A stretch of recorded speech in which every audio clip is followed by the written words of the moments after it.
Hello, everybody. It's great to see you. I'm very excited about this month's topic. I appreciate that actually several of you suggested this, and a couple of you helped me with this, particularly Christopher of Fossil Forward Finds, who is here. And I want to thank him for that and thank all of you for suggesting it. Welcome to the Level 3 member chat. Welcome to everyone on Patreon as well as here on YouTube who is Level 3. It is great to have you here. Let us know if you're able to hear me. Oh, hello there. Surprise, it's us. It's great to have you here. And I think I said hello to everybody else so far. And then Karen. Hi, Karen. Nice to see you too. I'm going to quit typing because it makes lots of noise and bounces the camera once you can see me. But I'm just so glad to have all of you here on a nice night in June. I have spent the day over at the storehouse preparing for the sale, which is, gosh, a week and a half from now. And wow, is there a lot of stuff. And we're going to have at least Willie Joe and Beth Kemper selling with me. But I think we're going to have some other people too. I talked to some folks at the flea market today. I have 2 or 3 other people who may join us. I know someone Beth knows up in Indiana may join us. So it should be a fun event. And we are going to be blowing out a lot of cool antiques and vintage. But that sounds good. Great. Glad to hear it. But that is not what we are here to talk about tonight. I guess, first of all, before we get into it, let me just ask, how many of you consider yourselves to be collectors of paper ephemera? I guess just put a yes or a no in the comment, and that'll give me an idea of if you are a collector of these sorts of things. And then we'll ask if you're a person who buys and sells these sorts of things as well. So I've got a yes and a no and a yes. I am a collector of paper ephemera of certain sorts. And we will talk a little bit more about looks around my house. Yes, yeah. Miss Udalali is. Karen says no, just photographs. Leanne is here. Hello. And Leanne says yes. And let's see. To a degree, Beth says, Brian says not really, but I do find it interesting. Although you're into photography, and in a sense, that is ephemera too. We're going to talk cards. Interesting. Very good. We're going to talk about what constitutes ephemera. There are some big categories that are technically in the ephemera realm as well that we're going to just skirt on.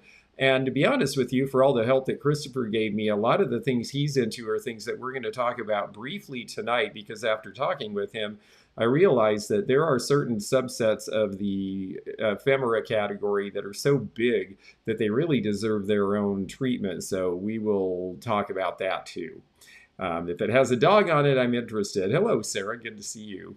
And yes, I see yes and sell too. I pick it up if it's in a free pile, but I have yet to try to sell it. How many of you are selling paper ephemera? Go ahead and put in yes or no for that. And then Critter Girl says old postcards and photos especially. And yes, that's Christopher at Fossil Forward. That's a lot of what he does are those categories and specific things inside those categories. Let's see, Allie or Peach. We don't mind to call you Peach or Allie, whatever you like. Says not selling. Surprise, it says not selling. Lisa is selling. I really am. There are certain. Some of us in the chat, I realize, are not resellers. This is a good category for everybody, though. Leanne says, I have my aunt's postcards from the early 1900s. Sarah says she has a hard time selling it. Corinne is not a seller of it. You respond to either. Joan sells postcards. Very good. Well, let's talk about what ephemera is and what it isn't, because I noticed one of the comments coming in is, do books count as ephemera? And what we're going to talk about is specifically paper ephemera. Ephemera is from an old Greek word, and the word ephemera has to do with the idea. In Greek, it basically essentially meant something that only lasts for a day. And ephemera as a collecting category has become known as things that were meant to be used in a moment to promote an event, to be a premium. They were about a certain moment in time. And then that moment passes, and those items originally were meant to be used and then discarded. And at some point, people began to hold on to those things, and that is why we have paper ephemera and collections today. This goes all the way back to really, well, it goes all the way back from the earliest printing after the Gutenberg Bible was printed, and there started to be printed material. And we're going to talk strictly about paper ephemera tonight. There are other kinds of ephemera as well. Political campaign buttons are an example. They're ephemera because they have to do with one campaign, one election, and then that election is over. And again, generally people, it was assumed, would throw those things away, and a lot of them did, but a few of them didn't. Recipe booklets from the 50s would make good YouTube shorts, absolutely, especially if you talk about the recipes and what's in them. Naomi, hello, nice to see you. So what? Let's talk about what isn't ephemera per se in the paper realm. Books I do not consider to be ephemera for the most part, because books are really written, even though they may be written at a certain point of time with a certain perspective, books are actually meant to be literature. It's meant to last through the ages. It's meant to be read for time after the time that it is published. Comic books, for the most part, I don't consider to be ephemera anymore. They were ephemeral when they started, but they've become such a big collecting thing, and people bought them to save them pretty much right away. And so I don't really look at that as being ephemera. Interesting, you have ephemera from your Disney trips and have turned a lot into ornaments for our Christmas trees. And a lot of people do reuse ephemeral pieces as well. Now, ephemera, to me, I think it's a question of the purpose. Was it meant to be kept or not? And originally, the things that were not meant to be kept definitely fall into the category of ephemera. And we start, like I say, all the way back. Some of the earliest ephemera, printing comes along, there's books, but then maps start to be printed. And they're printed on very good parchment paper. That's why maps from the 1600 look bright and white and in wonderful condition. And that's because they were something that was for the very wealthy, and they were meant to last until the next explorer figured out the next thing. And then they were no longer used, and some of them were thrown away. Not all of them, fortunately. I'm going to go to overlays here real quickly and see. Okay, yeah, we're not quite to there yet. All right, let me go back. Photo albums. Now, Jason says big boy comics from the restaurants might be considered ephemera, and that's true because those were given to kids basically to use and then dispose. It was to keep them entertained while they were waiting for their food. So there are exceptions in everything. There are overlaps between collecting categories. I love ephemera personally because it crosses so many different collecting categories. Anybody who collects one thing might be interested in a paper item related to the promotion of that thing. An example here, and this is a relatively recent one, but this card was given out if you bought an expensive piece of Fenton studio glass around the year 2000 when Kelsey Murphy and Bob Bonkamp, her partner, were working for Fenton after she worked for Pilgrim Glass and did the Cameo glass lines. She then, when Pilgrim closed, she worked for Blanco for a little while, and she worked for Fenton for a little while. It's really great to have this sort of thing if you have one of their pieces. It adds to the interest, it adds to the value. So that's an example of a cross-collectible piece. It's not that many people are collecting these by themselves, but it is of something of interest to the glass collector. And yes, Ruth is absolutely right. The early paper did have a high rag content, and that is why it was white. It was not full of the stuff that is full of acid that we are used to nowadays that turns yellow and gets nasty and crumbly. By the 19th century, printing is more widespread. And so we start to see a lot of other, hang on a second, let me get organized here. Yeah, so in the pre-Victorian time, most of it is gone. Most of it was high rag content, and it wasn't pulpy, and it stayed white. And so what's left is usually in pretty good condition. It was everything from dissemination of information to religious indulgences. And we'll show some of those things as we get into this. Then the Victoria era comes, and around the 1860s, you have the beginning of chromolithography. And all of a sudden, bright, colorful images are available, and it becomes used for magazines and advertising, as well as prints and art and those sort of things. I don't consider art and prints to be ephemeral either, but posters can be, so we'll get into that as well. So Victorian era, you start seeing a lot more of it because there is just more people are educated, more people are able to read, more people are in the middle class, and more people are getting advertising and things related to various sorts of ways to do that. Then in the 20th century, it just explodes because it gets cheaper, it gets easier to do, and you also end up with a lot of pulp paper, and that's why you start seeing a lot of things that yellow with time, because a lot of ephemera is printed on paper that has a lot of acid in it, and it just turns yellow. And the idea wasn't that it should be around 100 years later for us to enjoy now. They weren't thinking, oh, we need to do this on high quality for future collectors. They were thinking, we need to promote this event and sell this product.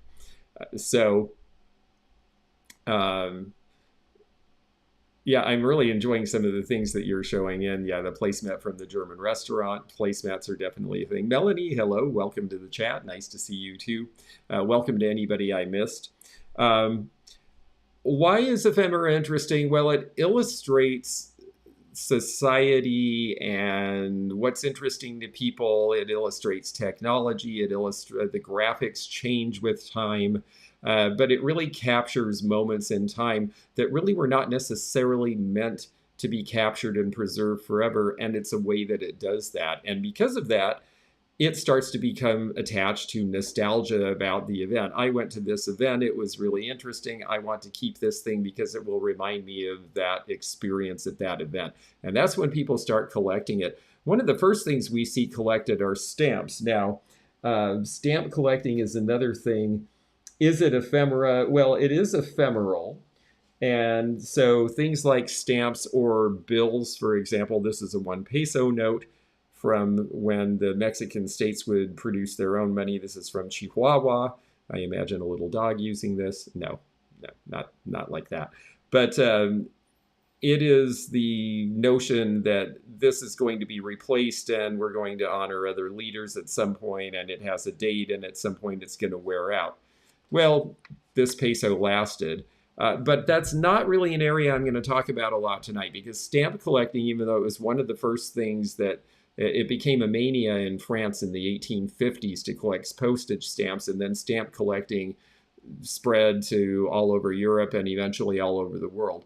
It's such a huge area, and it's really considered a collecting class of its own. And there's several things that are ephemeral that fall into that category. And so we will have future shows where we talk about those. Now, as far as what gets into the category, well, actually, I'm going to skip to one other thing real quickly here. When I was asking Christopher for some background and some information to help me prepare for this, I said, how did you get interested? And he said, well, for me, he loves deep time geology. And so ephemera, in a more modern sense, is geology of a sense, because you see the layers of history through it. And I think that that is a big attraction for me, too. On the other hand, there are some people who collect ephemera because they really love, for example, World's Fairs. So programs from World's Fairs are something they collect. Or they love a certain artist, and that artist did illustrations that were used on calendars, like Lawson Wood with the monkeys. They did calendars and blotters. So if you collect Lawson Wood, those things might be in your collection because you have an interest from that. And yo quiero Taco Bell, yes. Uh, some people use it for decoration, right? Like Critter Girl says, I like to use my postcards to decorate for the holidays, and I have an Independence Day display up right now, and that's oftentimes how people do use this sort of thing.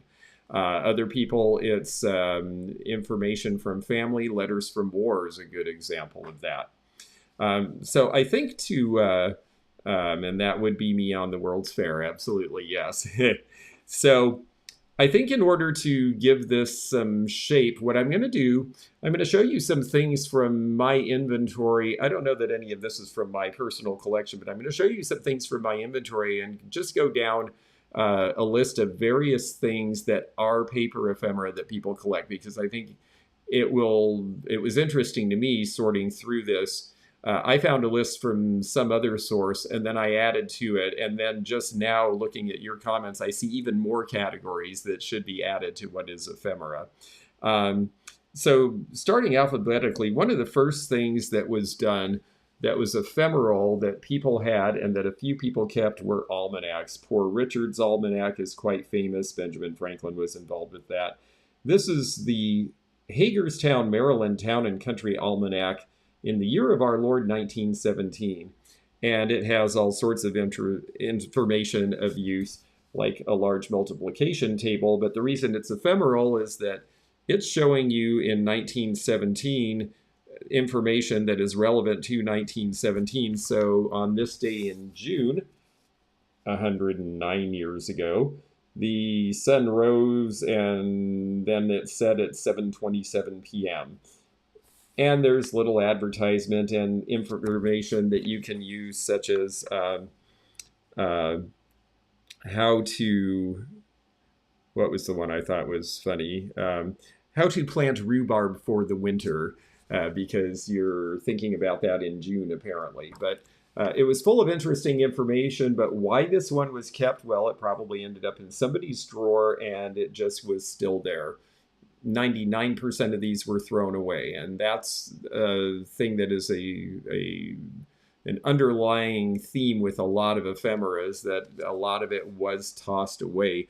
I read in lately that somebody was talking about how now digital messaging is the ephemera, and eventually it all gets deleted. So will there be ephemera in the future? I think they will, but there's particular reasons for that, which we'll get through. The next area of ephemera that we see, and I'm going to show you some of mine, and then I'm going to intersperse with some overlays showing very expensive pieces, because I think you'll be surprised how much some ephemera pieces really go for. So let's see where I have these. It might take me a minute because I've got a lot of piles here. And okay, well, yeah, we'll show you that in a moment. All right. So another area, for example, are bills of sale and ledgers and that sort of thing.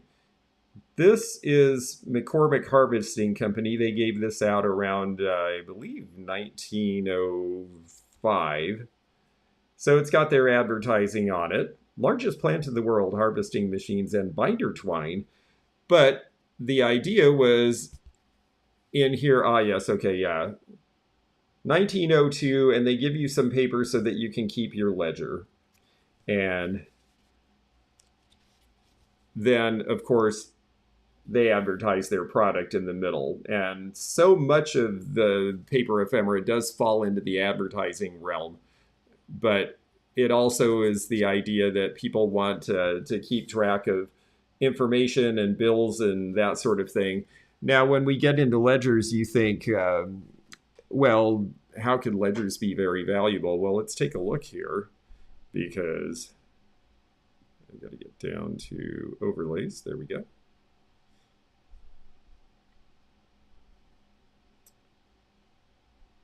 And most of this is in order, but this particular one is down the road. So let's see here.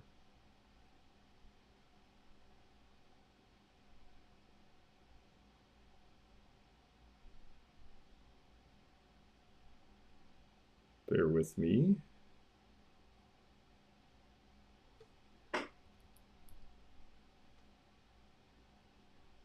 Um,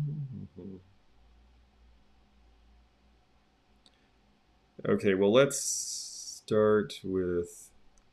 Okay, well, let's start with a bank check. We see bank checks a lot. A lot of times they have an interesting graphic they might sell for $1. This bank check is signed by Marilyn Monroe. And because of that, they sent it off to PSA to be graded. PSA is one of the big grading companies. They do a lot of paper ephemera for something that you're concerned about authenticity. It can be worth having graded.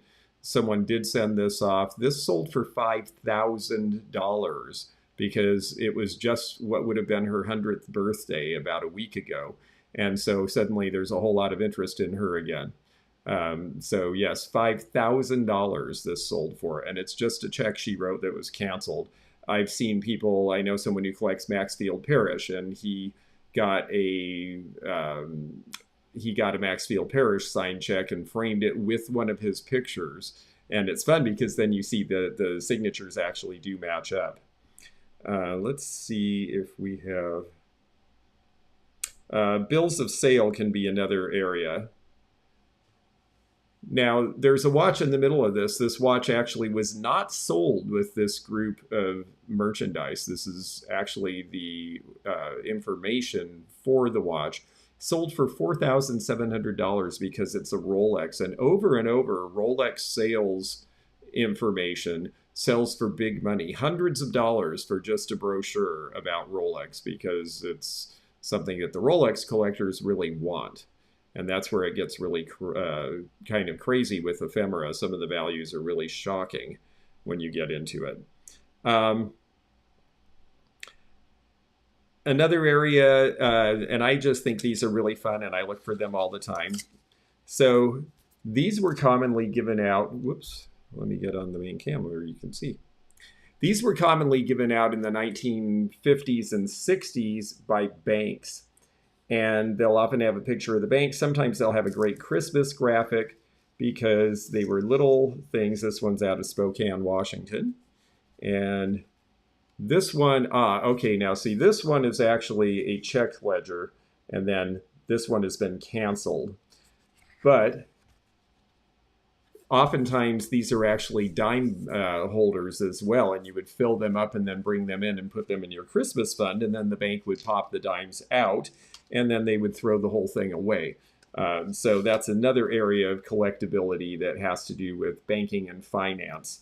Another area that falls under that same category are certificates, and we'll find out. Here we go.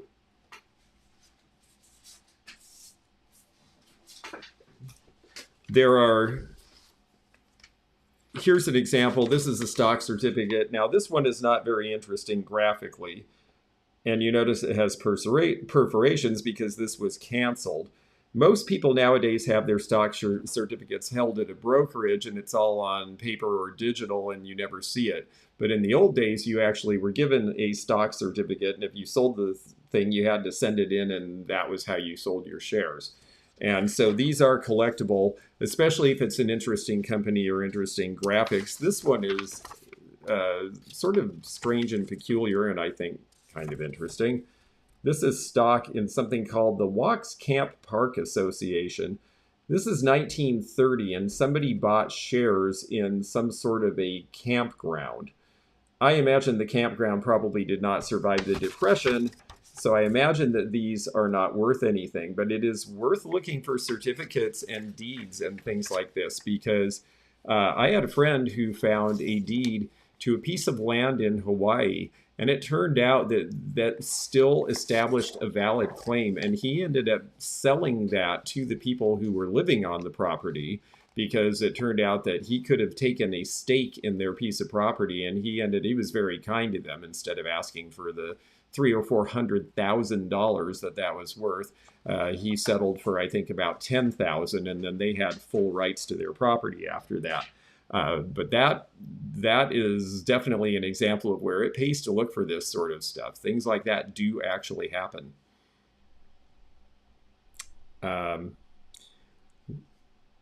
So ledgers and receipts, the old ledgers that you'll see where a store kept ledgers, one recently sold for $700 that had 120 different letterheads in it. And somebody bought it just because they thought all of the stuff in it was interesting and graphically interesting, and it had 20 bids. And it was just a dirty old looking ledger book on the outside. You would not really think anything of it. Blotters are kind of the next thing. I was mentioning artists. So this blotter has a drawing, and this is Charles Twelvetrees, who did the pudgy children with the big cheeks in the 19 teens and 20s. This was done for a Furtis company in Tacoma, Washington. And not all of, I'm seeing your question here, not all ephemera is paper, but we're going to mainly just talk about paper ephemera tonight. There were things that were dated that were put on pin back buttons, like for political campaigns or special events. There were things like celluloid used in bookmarks that would be also ephemeral. But we're just going to talk about paper ephemera tonight because that is the great majority of what we find. Now, a blotter, of course, on the back, this was to wipe your ink pen on. So they would give this out to you. It'd have a cute graphic. It'd have advertising. It might even have a calendar. This one is 1928, I believe.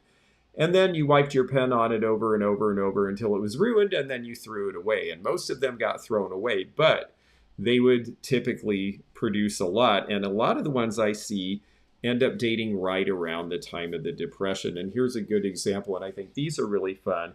And again, here's the cross collectability. If you love architecture and old houses, this is from a planing mill. This is from right about 1930, and this shows you how they will send you a floor plan, and then they can do all of the cutting of all of the moldings and all of the woodwork you need to build the inside of this modern beauty house. Well, then the Depression came and a lot of these companies went out of business. And so we see these houses around with these, here's the shingled bungalow, and here's a couple more. And I just think these are really interesting. They typically sell for about $5 or $6 or $8 a piece, depending. But I just think it's a really interesting area of collecting, and blotters are interesting. And blotters go on up until the disposable pens come along. So you see them as late as the 1950s. This one is showing the Diamond T diesels being sold in Seattle at a trucking company in about this is just about 1960. Shortly after that, the Bic pen is created, and that is that. So Karen, the definition of a blotter is basically it's something upon which you would wipe your ink pen or blot ink. And that's why it's called a blotter. And typically, you're usually blotting on the back, but the ink would show through to the front, or you get the back would be all where you couldn't do it anymore, and then you'd use the front, and then you toss it. So sometimes you'll see them used. Usually when we find them, they're the ones that were at the bottom of the pile and never got used. Let's see. Bookmarks, we mentioned bookmarks. I'll show a little one here. This one is kind of cute because it is advertising shoes. And there is the little bookmark for the kid to take to school and the shoes being written on the blackboard. This is again from the 1920s because he's wearing knickers. And they can be rather valuable. I'll show you one here. Because a lot of ephemera goes for a few dollars, but some of it really jumps out. Here's an example right here. This is Austin Motors. This is English, and this one is from the 1913 year because it's got the radiator, and you see the crank when you still had to crank a car. And this one sold for $200. And you will find these sometimes sitting in an old book, and people have just forgotten that they're there. So these things are items that you can find. Let's see. I mentioned almanacs. I want to show one that went for a lot of money here. This one, this is Davy Crockett's almanac. Notice the spelling with the K, the old spelling of almanac. This is 1836, and it's in pretty rough condition, and it doesn't even matter because it was something that was sponsored by Davy Crockett, and it is showing you the Almanac of Wild Sports in the West, so basically hunting and the kind of game you would find and how to prepare for that. And this sold for, I believe, $750 in terrible condition. I'm really enjoying, there's lots of stuff. Yeah, Smokey Bear. A lot of Smokey Bear stuff, very collectible. And that's another one where there's lots of Smokey Bear stuff that isn't paper, but then there's the stuff that is, and there's plenty of. Another area I find interesting are calendars. There's definitely interest in calendars. So this one is from a savings and loan. It has the calendar in the bottom. I believe it's 1938 if I'm reading right. It also has a thermometer and a place to put a picture. I have to say they picked not the most exciting snapshot. It's people in a field looking at something, but you could put your own in. And I thought that was something that was a little novel and unique. And this would probably sell for about $15. Now this one, if it was in better shape, would sell for considerably more because this one is advertising the Chesapeake and Ohio Railroad, and it has Chessie the cat up in the corner. And this one is 1937. Shortly after that became the Chesapeake and Ohio Railroad's motto. Now, it would be great if it was not folded like this. You can fold them the opposite way and maybe reduce the creasing. Sometimes you can steam them. I probably won't with this. I'll probably just sell it as is. But if this was in better condition, this is probably a $65 to $75 piece because Chessie the cat is very collectible. And lots of places have done calendars over the years. So here's one. This is Chevrolet. It has the original envelope. This I paid $2 for in an estate that had a ton of paper ephemera. And when you open it up, it has pictures of the vintage cars based on the year. And so that is kind of fun. Let me see where else we go here. This one, the greats of yesteryear, and it has a calendar in the middle. This, I think, is interesting. We see these from time to time. This is one of the companies that made calendars. This is their salesman sample. Superior Gift Line. Now, sometimes these have nude, so let me make sure that I'm not showing you something inappropriate here. Okay, good, we're good. Yeah, so in this case, this is ephemeral because it's the 1961 line, but it's basically showing you can have your calendar and your business name put on a calendar with somebody fishing or somebody feeding their baby or a lovely woman who is dressed and has a big poofy skirt. And this sort of thing is fun because it's a salesman sample and there are people who are interested in it for the graphics as well as for the fact that it's a date. Let's see. But as calendars go, there's calendars and then there's calendars. Let me show you a couple of calendars that have gone for big money on eBay recently, including, I'll show you this one. Marlin Firearms, because it's firearms, because this is early, I think this is around 1920. This recently sold for $450. And again, this is the sort of thing people got. Sometimes they'd take it down, they'd leave it in a pile. It's just sitting in a pile at an estate sale. So where do you find things like this? I always look in the desk drawers when I go to estate sales. I do not assume that the people holding the sale have opened all of the desks and gone through all the drawers, because oftentimes they don't, especially if the top layer looks like a bunch of paper clips and office supplies. Sometimes they're in a hurry. They just leave it there. If you dig through there, you will sometimes find interesting pieces of paper ephemera, and some of them may have been there a really long time.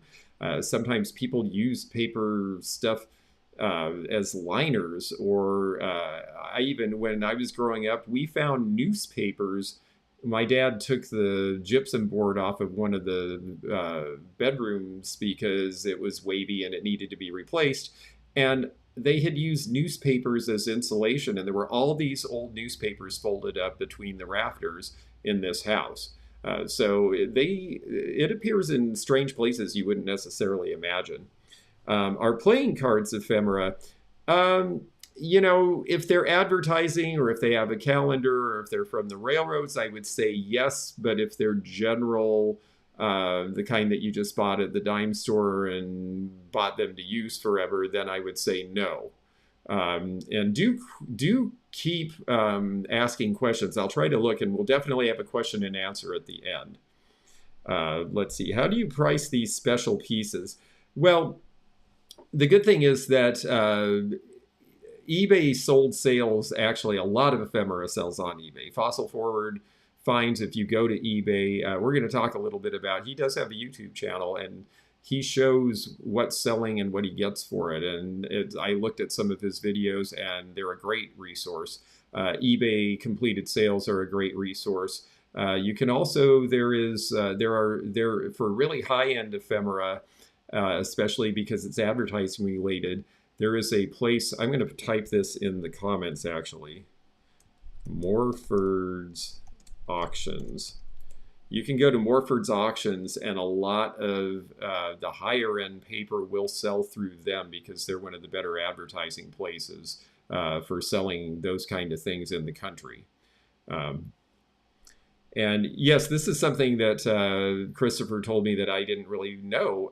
People will say they will sell individual playing cards as swap cards, so even incomplete decks will sometimes sell. Northern Bath Tissue in the original portfolio, those were from 1964, actually. And yes, they had spring, summer, winter, and fall. Now, those were actually meant to be framed and kept. Do they count as ephemera? Well, maybe not exactly, but they're certainly related, and this is where this spills into a lot of other areas. Trains on Old Calendar, you sold some for 200 once, absolutely. Rolled up in tubes and overlooked and forgotten, also absolutely the case. There are definitely opportunities there. I'm going to show you one other thing because I skipped it in the overlays, then I just noticed it, and that is, this is a blotter as well.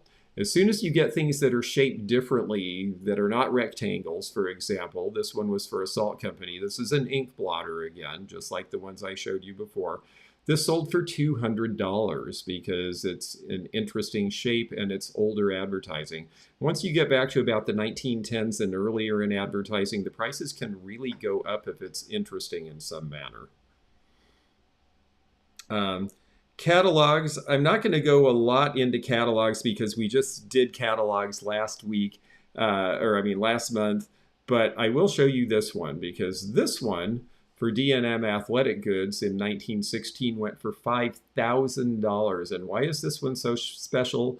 This is Shoeless Joe Jackson, and he was the guy who, when they said, "Say it ain't so, Joe," and he said, "I'm afraid it is, kid," that was referring to the White Sox scandal when they threw the World Series to Cincinnati in 1918, and everybody kind of thought, wait a second, they're playing really well, except every time they hit something to Shoeless Joe Jackson, he seems like he's running half speed and they're getting all these triples. And it turned out that they had been bribed with $5,000 per player, which was about $100,000 back then, to throw the World Series to Cincinnati. And an inquest was held, and they all got in a whole lot of trouble and were banned from the Hall of Fame and a lot of other stuff. And why did they do it? Well, because the baseball owners didn't pay the players squat back then for the most part, and they wanted $5,000 very badly. So this catalog is especially unusual, but catalogs are just so much fun for all the reasons we talked about in the last level 3 chat. So let's talk about cards, but I'm going to talk about some different cards. I'm going to go to dance cards first. This one is from 1883. It shows the Statue of Liberty when it is just being built in New York Harbor, or just being erected. It was built in France and sailed over in pieces. And this particular one is a very expensive dance card. Dance cards were where women would write down the names of various people who wanted to dance. And when their dance card was full, they could say, oh, I'm sorry, I can't dance with you because my dance card is full. I've already arranged to dance with all these other people tonight. And they were usually thrown away unless she had a really great time at the dance and decided to keep it or met someone who she thought was a potential suitor. They got tossed in the garbage, so most dance cards are gone. This one sold for $225. Now, typically we see them from as late as the 1950s and 60s, and if they're a fun and interesting shape, they might sell for $5 or $10 a piece. Let's see. Shoeless Joe should be in the Hall of Fame, and they're talking about that he might be in. Hi, Susan Lee. It's nice to see you. Things are good. Other cards. Now, there's other kinds of cards, lots of other kinds of cards. We talked a little bit about playing cards. I didn't really bring any examples of those. But let's talk about some other kinds of cards that are actually collectible. This is my dad's card, his employee card from Packard when he worked for them. And, oh, come on. My camera wants to focus on me. There we go. Yeah, so there's my dad. So why am I keeping this? Is this worth a bunch of money? No, it's sentimental value to me because I remember when he got this job, this was the job that started us moving all around the country. So I've kept it for posterity, and it has sentimental value.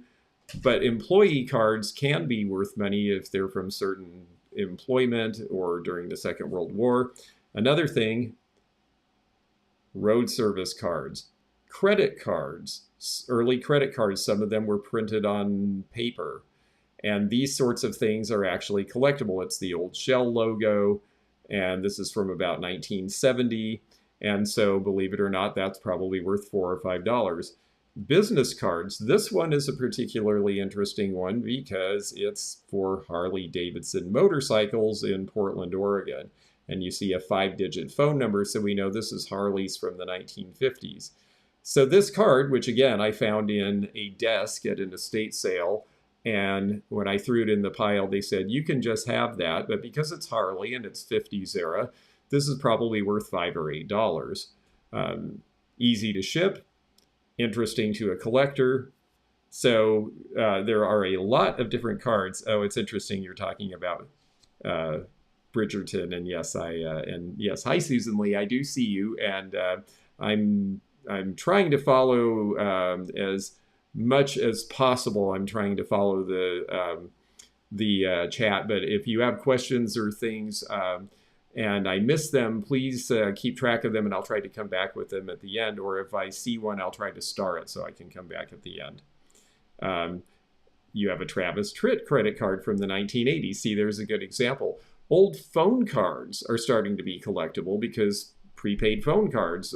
We saw one that had Kiss on it that sold for $15 recently. And so, yes, the shipping aspect of Ephemera is wonderful. It doesn't break. It usually gets there just fine. Oh, interesting. Chief Safety Officer of Harley. I bet that would be interesting. And see, that's the thing. There's a whole lot of people into Harley stuff. So I look for the kind of things that are cross-collectible with this sort of thing. Another really big area are trade cards. Let's talk about trade cards for just a moment. I'm going to go to overlays here. Trade cards, I don't think I have these kind. We'll talk about these next. So trade cards. Trade cards are something that were not initially intended to be, you'll have to bear with me here. When I did the overlays, I did them in a certain order, and then I changed the order when I figured out what I wanted to show. So, okay, here we go.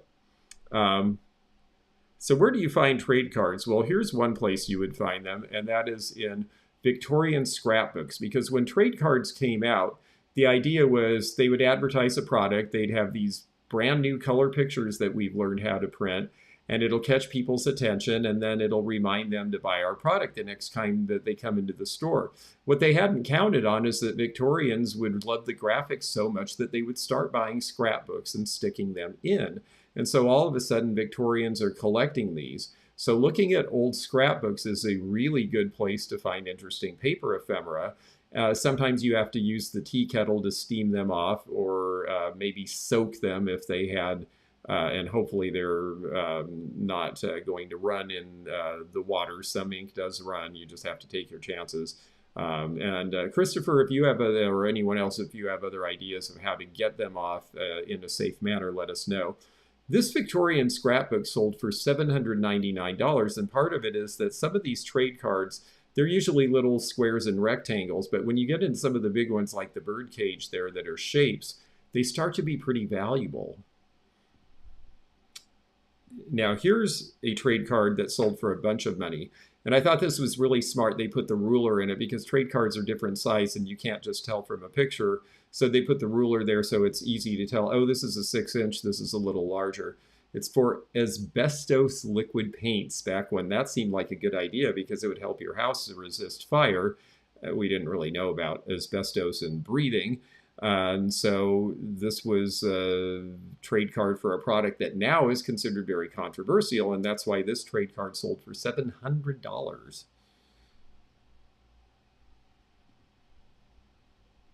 Oh yes, fabric trade cards are another thing, and they would definitely count as ephemera as well. But again, I'm just limiting to paper tonight only because of the vastness of this category.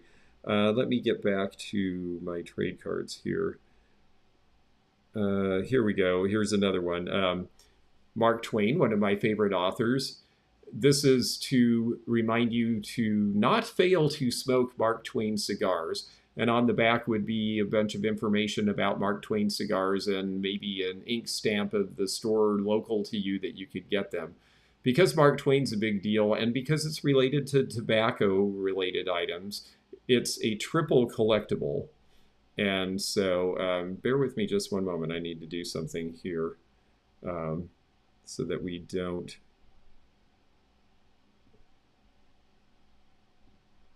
Bear with me, I'm sorry. I've got to make sure. Okay, for some reason, suddenly my computer is very low on space, so I apologize. Give me one moment to fix that. There's an easy way I can do it, but it's just going to take a moment.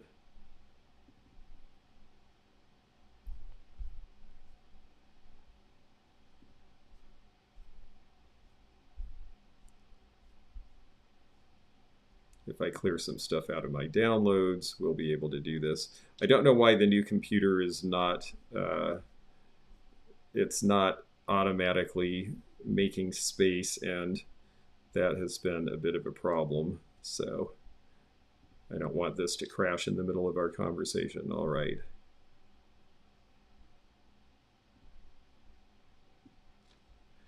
Oh, I see. Trade card for men only, and it was a cure for syphilis. Yes, exactly.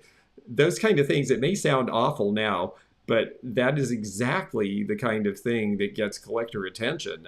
It's not always the pretty ones. Sometimes it's the ugly stuff that actually gets people's attention. Let me just check my memory here now. Well, okay. Well, hopefully that gets us through. If I have a problem again, I may have to stop again and do that. But all right. We are... Okay, here's another one. Again, subject matter matters a lot with trade cards. This one is a circus. Circuses are good. The graphics are good, and you have the bear boxing the guy, which seems like not a very even fight. And the great Van Amberg shows, sometimes the more obscure are actually the more valuable. This is 1891. This sold for $400. Here's another one, again, graphics. The Devils. Deviled Meats, this sold for $3.95. And I point that out because a lot of trade cards sell for $2 and $3. There's a ton for soap, there's a ton for coffee. But when you get unusual shapes or unusual graphics or unusual products, then you can start seeing some real differences. And Susan Lee, this is interesting. Your first driver's license was it was paper up until 1980 exactly, and so those would be collectible as well. Let's see here. So We talked about that. Another area is cigarette cards, and I'll go to the main cam for this. So cigarette cards are pretty collectible, or they can be. And what is a cigarette card? They're also called tobacco cards. And I noticed online, if you list them as tobacco cards, they sell for more than if you say cigarette cards. So that may be a clue there.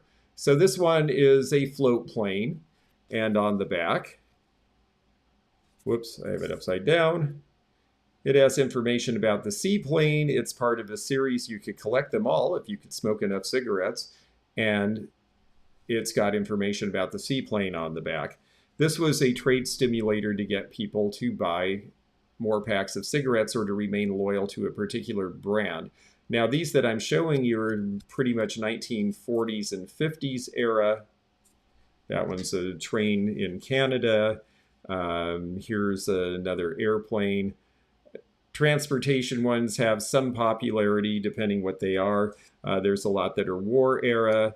These are later transportation. These are from Canada, but they show such things as, whoops, Arctic transportation. So you have dog sleds, you have kayaks.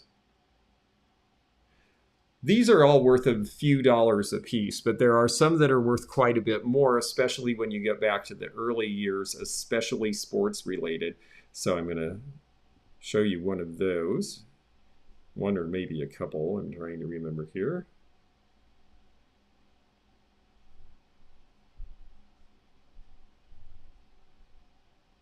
All right. I've noticed that a lot of the early ones from the Victorian era, if they have Abraham Lincoln or George Washington, sell for big money. This one sold for $1,100. This is Jack Johnson, the early boxer. Again, because it's sports related and because it was in really good condition, very good to excellent condition, which is judged by whether it has been handled a lot, whether it has fingerprints, whether the corners are bumped, whether there's tears, rips, fading, that kind of thing. This one got a pretty high rating, and this one sold for $335 recently. This one is a lot, but the main attraction is that Muhammad Ali, or as he was known then, Cassius Clay, is in the middle. So these really go through about the 1960s until we get the Surgeon General's warning and we start getting restrictions on cigarette advertising, and then they pretty much disappear. But the ones that sell for the most are some of the early baseball players. This is Honus Wagner. This one is 1909. It's in a slab. Honus Wagner actually came to the town I'm in, Dawson Springs, Kentucky, back when it was a water spa in 1916 and 17, and the Pittsburgh Pirates, who he played for by then, were actually, they did their spring training here until it all moved to Florida. And so he was a big deal around here too. This sold for $9,500. A friend of mine had this one some years ago when they were even considered a little scarcer and got $13,000 for that. And with that money, he actually made was able to pay for the legal papers to start Lander Street Vintage Mall in Seattle. So thanks to cigarette cards, we have a great antique mall in Seattle. So a little tiny piece of paper can be worth a ton of money, and it's another really interesting area. Interesting you mentioned Zeppelins. We'll get to Zeppelins, actually. Cigarette cards. Now, another area that is ephemeral that is interesting but not really of such high value are calling cards. But we'll show you a strip of those. I like calling cards, and I think they're interesting looking. And let's see here. Calling card sample sheet. Yes, here we go. So this one, again, this is from a card company, and this is their salesman sample. Here's the various calling cards. Calling cards were little things about the size of cigarette cards or business cards that you would take around. Calling on someone was very formal in the better societal classes in the Victorian era. You didn't just show up at somebody's house, and people didn't have phones yet necessarily. So you or your servant would go to someone's house, and you would leave a card that had your name on it, saying that you, which was basically saying you wished to come around and say hello or have a meeting with them. And then there was a whole ritual. You put it on a calling card tray, and then they would respond by positioning it in a certain way, and that meant whether you were invited or not. And so calling cards were a part of Victorian etiquette. And their graphics are great, and they were ephemeral because they were made to be given out and then tossed, just like business cards. But they were cute, and a lot of people kept them in scrapbooks. They're not terribly valuable unless they have the name of someone famous on them. They usually sell for a few dollars each. Yes, perhaps the calling card should make a comeback. It definitely, the idea of like, not just bombing us with email. It'd be nice if email had a calling card. So those are some little things that actually mean a lot in terms of ephemera. Some other cards, well, one other form of cards I've noticed a few of you speak of that we will mention are greeting cards. Now, are greeting cards ephemera or are they not? Well, they were, a lot of people keep them, so in a sense, you could say, well, they're not really because they're meant to be kept. But were they really meant to be kept? Generally, they were meant to be given out for a particular occurrence, like you turned 4, and then you had it, and Grandpappy gave you a card, and someone read it to you, or if you were a precocious kid, you read it yourself, and that was fun, and then you sort of forget about it, and then Mom threw it away. But a handful of them have survived, and so greeting cards are collectible. I like this one because it has texture on it. Another one here, this one's fun because it has a little bit of flocking on it, a little bit of fabric on it, and that's something people like. They also like shapes, die cuts, where die cutting is where a metal die is used to cut the outline of something, whether it's a trade card or a greeting card, and so it's a different shape. Valentines are done with die cuts. Some calendars are. And so, yes, good puppers, yes. These two, okay, I do have something from my collection. These are from my collection. I am a fan of this artist because my grandparents gave my parents a book. I say artist, he was actually a cartoonist, and he did not really comic books, but he did illustrations, including for the early Addams Family books. And I got really interested in the book that my grandfather gave my parents and started collecting anything with R. Taylor. And there's his name on the signature. And I like this one. He was quite prolific in the 50s. It's great to be young, but age has its advantages. And I just love that. And yeah, this is the thing about greeting cards. Most of them not worth a lot of money because people did keep them. Thousands of them, absolutely. And you found $600 in them. There's another good reason to look at greeting cards. Here's another R. Taylor from my collection. Leave all your chores behind. Love the look on her face. She looks pretty frazzled. And have a bang-up birthday. She looks like she's having a bang-up birthday to me. So, yes, greeting cards, definitely another ephemera thing. And then there's this one. This is Christmas greetings, but this one has collectability because this one is from Sorrow. And what is Sorrow? Well, Sorrow is involved with European aerospace, and it has signatures from 1953 from Saunders Rock, or Sorrow, who were involved in supplying parts for this British fighter jet in the 1950s. And so I think this one is potentially a good eBay candidate because it has a fighter jet, it's a specific thing, and it has signatures from some of the principals of the company. So those are certainly things to look for. So there's greeting cards, and then there's greeting cards. Now, this is an interesting comment here. You do better picking up unused greeting cards at estate sales because Hallmark is so expensive that you can compete. That's really interesting, and that's a good thought. I had not really given that a lot of thought. I like selling old greeting cards. You've got yours from your baby book. Exactly. Yeah, very fun. Nobody gave your mom money for Christmas, but lots of pictures of people you didn't know. Yes, there was always that. The wedding announcement from your grandparents. That's really cool. So yeah, so again, Ephemera really triggers a lot of nostalgia, and I think that's why I really like it, and I think it's why it's such a popular category. Um, let's see here. So that's a lot about cards. Then we get into the childhood thing. Now, childhood stuff, again, this is sort of what is and what isn't, but I'll show you one thing that I think you could safely say is standard cutout quarterly.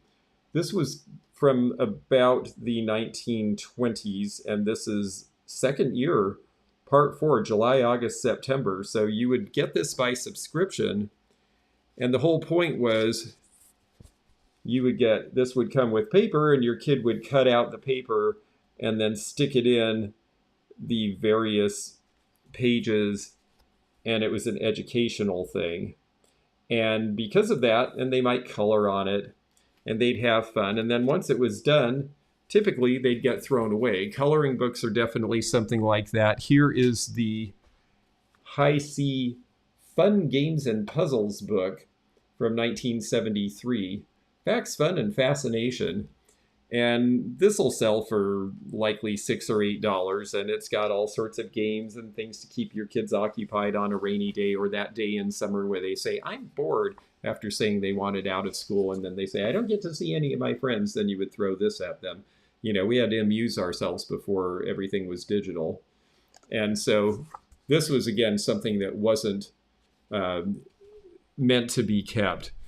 Sheet music, we will talk about sheet music too, yes. So let's see. Childhood stuff, I think another example, this one is a little different. This is a card, A Time to Remember. This was given out by Disney. This was so that you could get a whole set of these, and if it was your birthday or whatever it was, these were cards to be held up in front of your 8mm camera while you were filming, and these were basically your cards to break up your scenes, and Disney did a whole set of these. So Disney collectors will look for things like that from the 1960s. Were they meant to be kept? Not really. Old report cards, yes, I still have the one that I had a terrible trauma over a report card when I was in second grade because a girl that I used to think was wonderful decided I wasn't anymore, and she stuck her tongue out at me in class, and I stuck my tongue out back, and the teacher saw me, and she pretended like she was sweet and innocent, and I got a C in deportment on my report card, and I was horrified. So I dropped it on the ground, hoping it would be crunched into powder, and went to the car, and we got in the car, and I told my mom, let's go. And she said, why does everyone else have a report card? And I burst into tears, and then the jig was up. So I kept that one to remind me that honesty is the best policy. Your mom saved all of your report cards. You have yours all the way back. Tangents too. Hello, nice to see you. And sorry to anybody I've missed out there. I'm glad to have all of you with us. So yes, report cards are another card. Now, we'll talk about envelopes. I mentioned that I wasn't going to talk really much about stamps, but I will talk about some related things to stamps, because stamp collecting itself really is its own category, but there are some stamps that are ephemeral for different reasons. One are the stamps that are given on, come on, focus, there we go. This is the 1983 Sports Salmon Validation Stub. This is from Washington State, and this was so that you could go out and fish for salmon.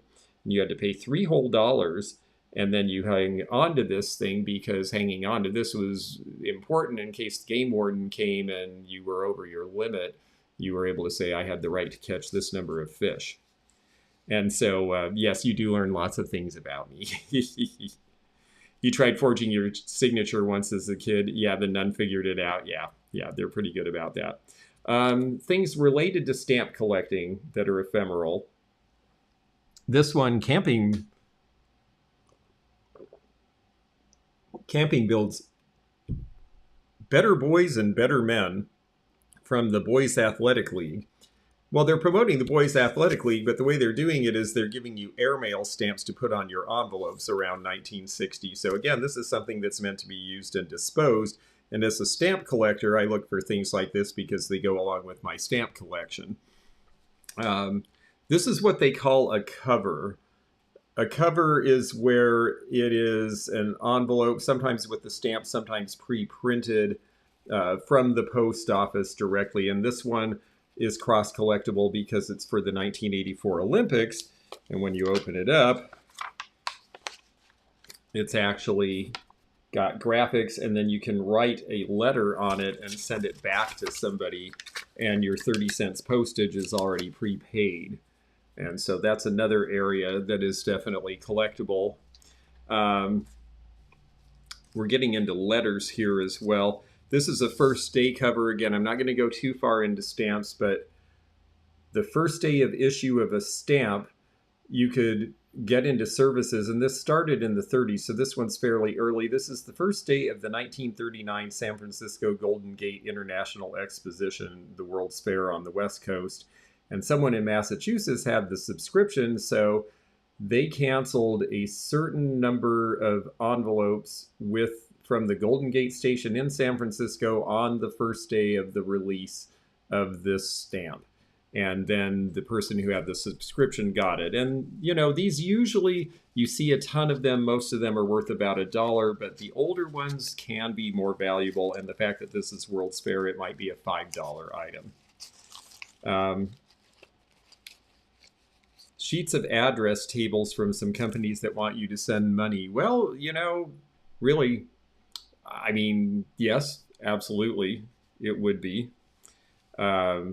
See, you went to an online school and report cards were online. See, they caught on to us kids. Yeah, you younger kids, yeah, you don't get away with anything in the digital world. Now we get into letters and correspondence, which is sort of corollary to the envelopes. And this one I really like. Claire Lennon M. merchandise. This is a World's Fair collectible. I took the spoon out because I didn't want it to fall out, but this was sent with a spoon. And the spoon had what's left of a guarantee that the silver plate wouldn't wear out. But what I find interesting about this is it has a letter in it. And the letter is not the stock letter that they sent with these, because I've seen the stock letter and it says, "Thank you very much. This is a souvenir spoon to encourage you to come to the World's Fair." Hang on one second. Sorry, I've got another issue with the... I apologize, I've had to do something about my memory again. I'll be right back.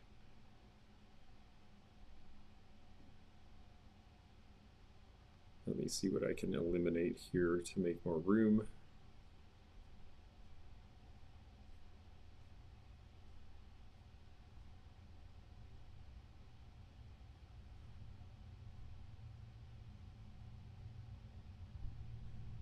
I will only take a moment here, folks.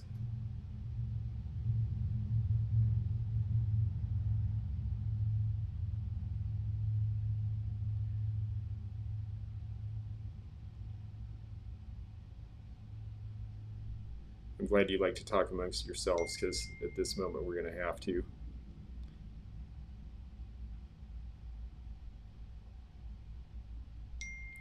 Bear with me just a moment.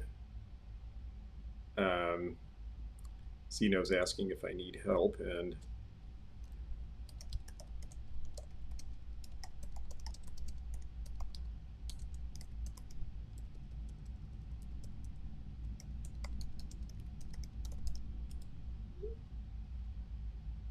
okay, so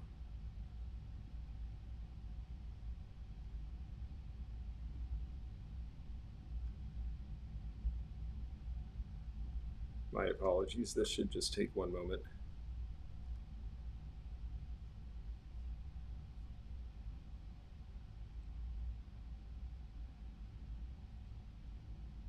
All right, well, okay. Okay. The good thing is you're all able to see this. The bad thing is we may not be able to record the rest of this, so those who are not here now may not be able to do this. But Zeno's going to come over and take a look. So I'll keep going for a minute and then we'll take a break. Anyway, here is the letter that was in. And the people who sent this one out must have known something about the person, because it's very comical. It has drawings, and they've even typed over some of their misspellings, and so it's just kind of a fun one, and it's probably worth $8 or $10. And let's see. Now, some letters, not so much fun. This one is interesting and poignant, but it is something very different. This is the report of the death of an American citizen who was visiting out of country. And then they had to write a whole thing about what happened to this person in order to send them back to the United States. We're going to take a quick moment. I'm just going to mute. We'll be right back, I promise you.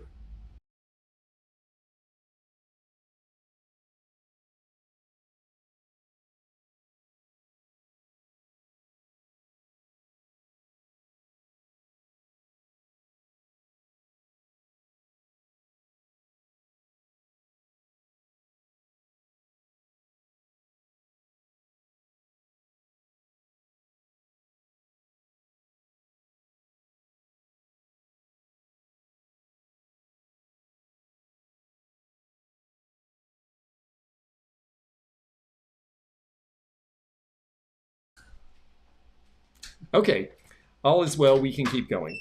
Um, so, letters and letterheads. Here's another one that is collectible because it is from a Rambler dealer in Indiana. This one happens to be blank. And so, again, cross collectible with automobilia.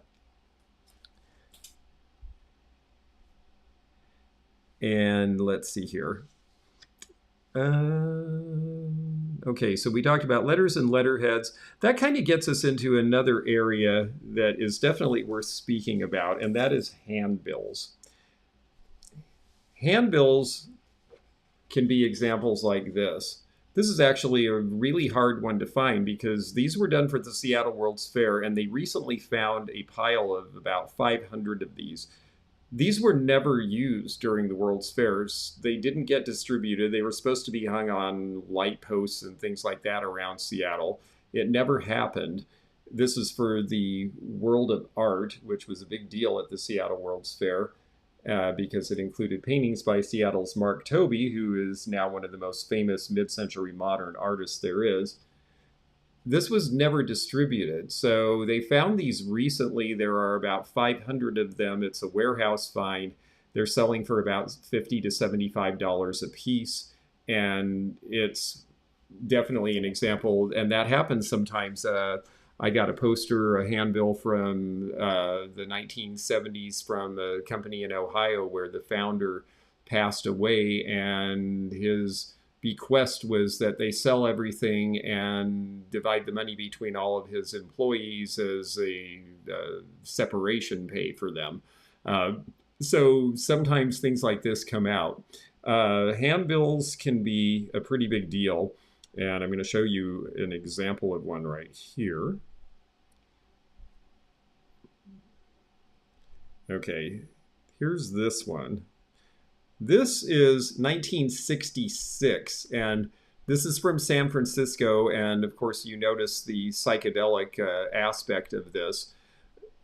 The lettering and the designs are basically, they are very much influenced by Art Nouveau because the hippies were really into Art Nouveau design. That was from 50 years before that time. It caught their attention, it was interesting, and they liked the of course, the nude is definitely something that you see in both of those times. This sold for $200 recently. So handbills are definitely a thing. Now, here's another one. This one's a little different. This one is from John Waters' movie Multiple Maniacs.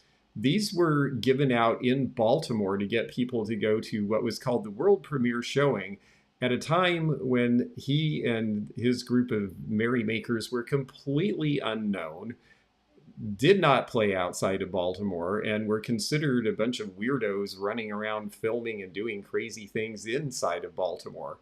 Multiple Maniacs has only recently been released. It was never released to the general public when it was new, and this is signed, and this sold for $1,200.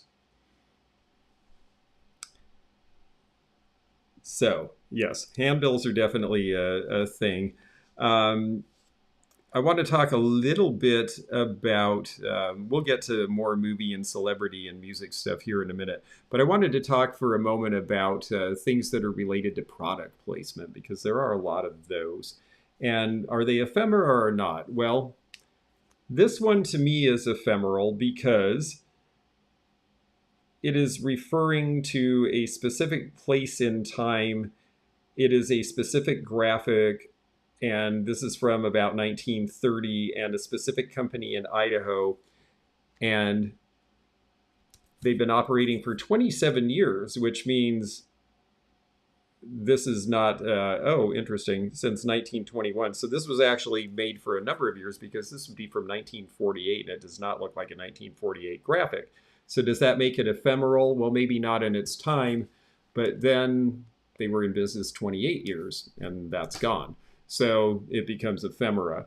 Hang tags are definitely something that people who collect, if you collect naga hides, having the Naugahyde hang tag with this crazy little guy who was made as a little plush to be a promotion for Naugahyde when Naugahyde was first being used in furniture. Well, he's worth over $100, and he's worth even more if you have this tag, and most people tore the tag off. Another one here. This one is a little different. This is from the Second World War. Fill the pitcher with bonds and stamps on Molly Pitcher Day. And you would buy a stamp, and that money would go to the war effort. So somebody gave a dime to the war effort and was given this little tag. Then the war was over, and most people threw these things away.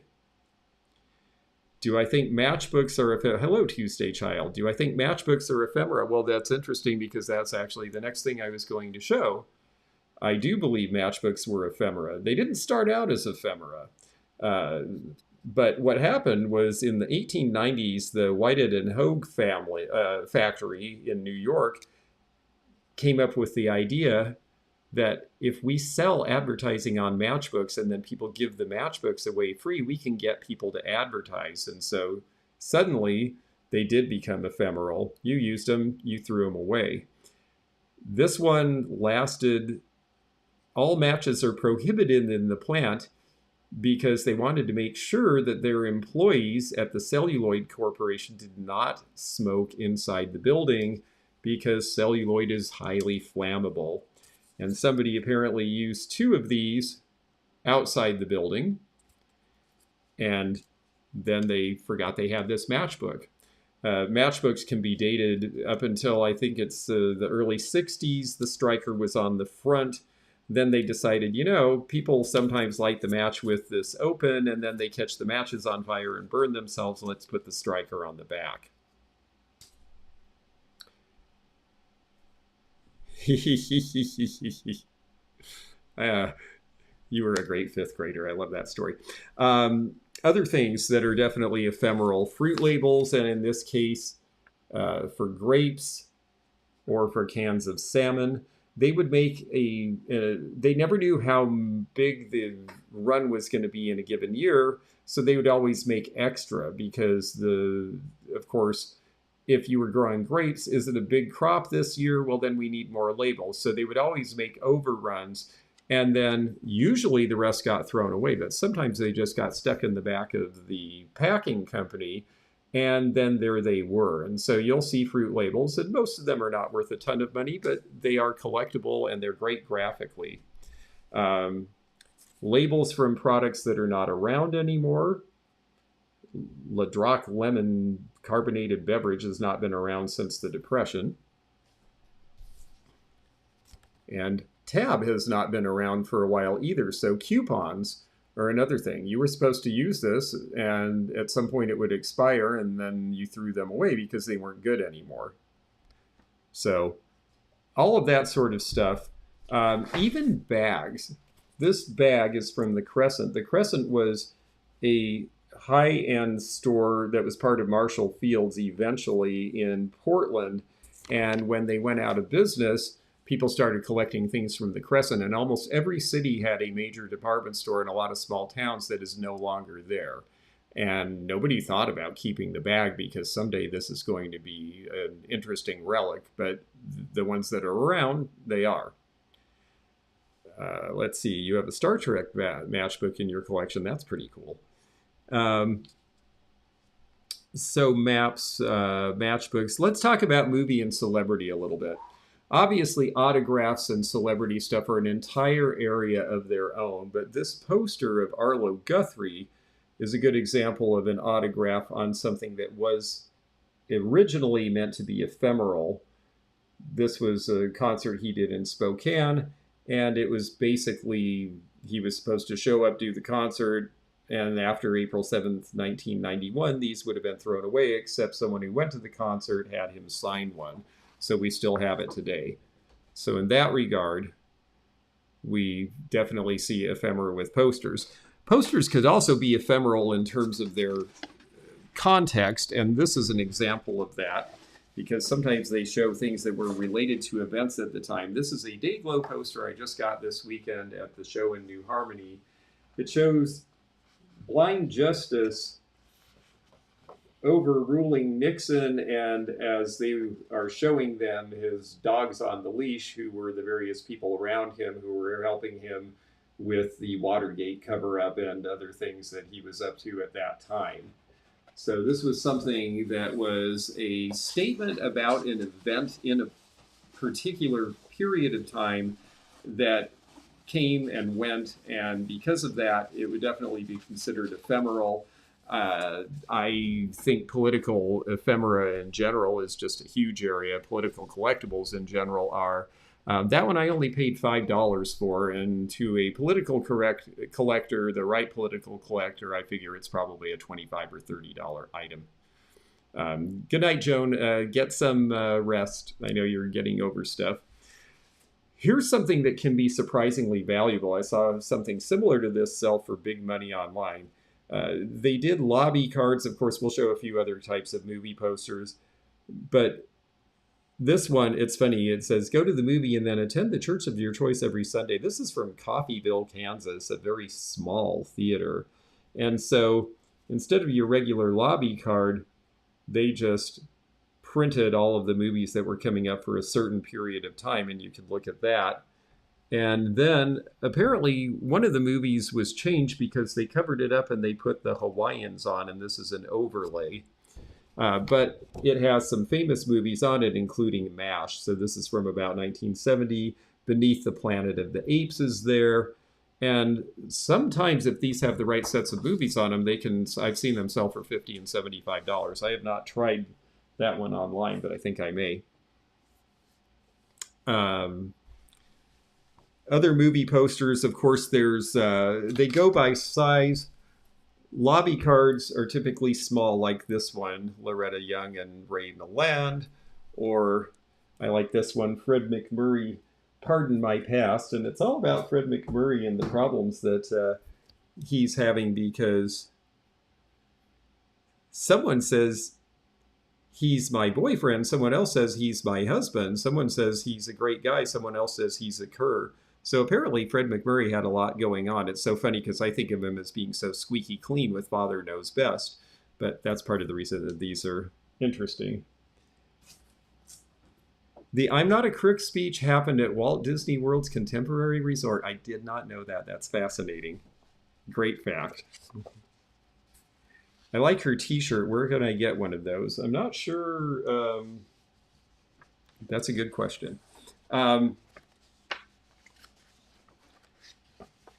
This, on the other hand, is a full-size movie poster, and then there's even 3 sheets where they're even bigger. But this one is Laurence Olivier's film of Richard III, and typically they will have a date in the lower right corner, and you will be able to tell if they're original, because if the date has a slash and then another date after it, you know that that's a re-release of the movie and a new poster made for the re-release, and the original releases are usually worth the most.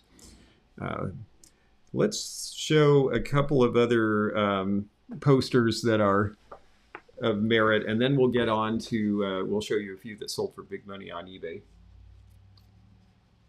Green Bay Packers. If you've got a sports team, it really helps if they were the world champions and that's who you're showing. And they were the champions in 1962. So here we go, and this is published by the Milwaukee Journal.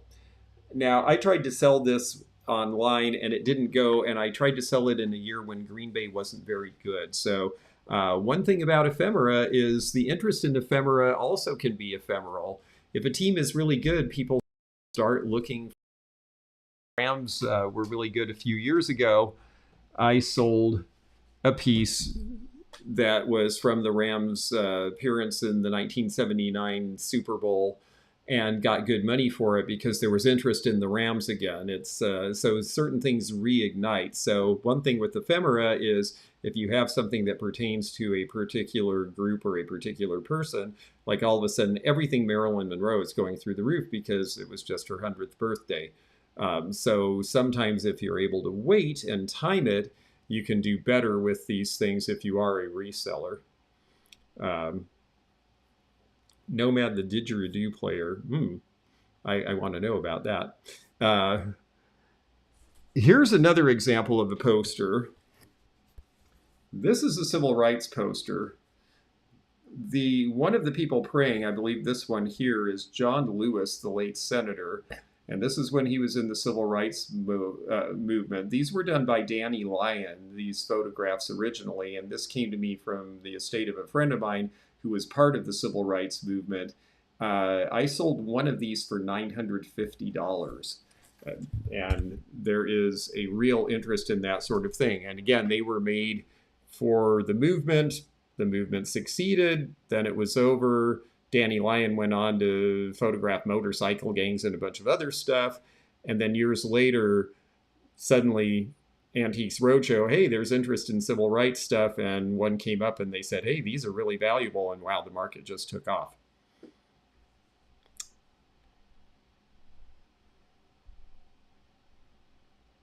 Harlem Globetrotters playbill from the 1980. Oh, the Beatles officially broke up the Polynesian Village. Wow. Who knew that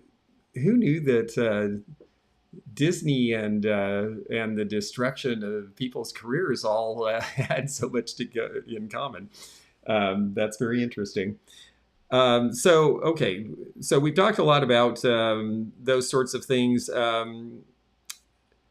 Let's get into maps, because maps are another area that are definitely of interest. And I'm going to show you a really good map to start with, because I mentioned at the beginning that maps were some of the original paper ephemera from way, way back when.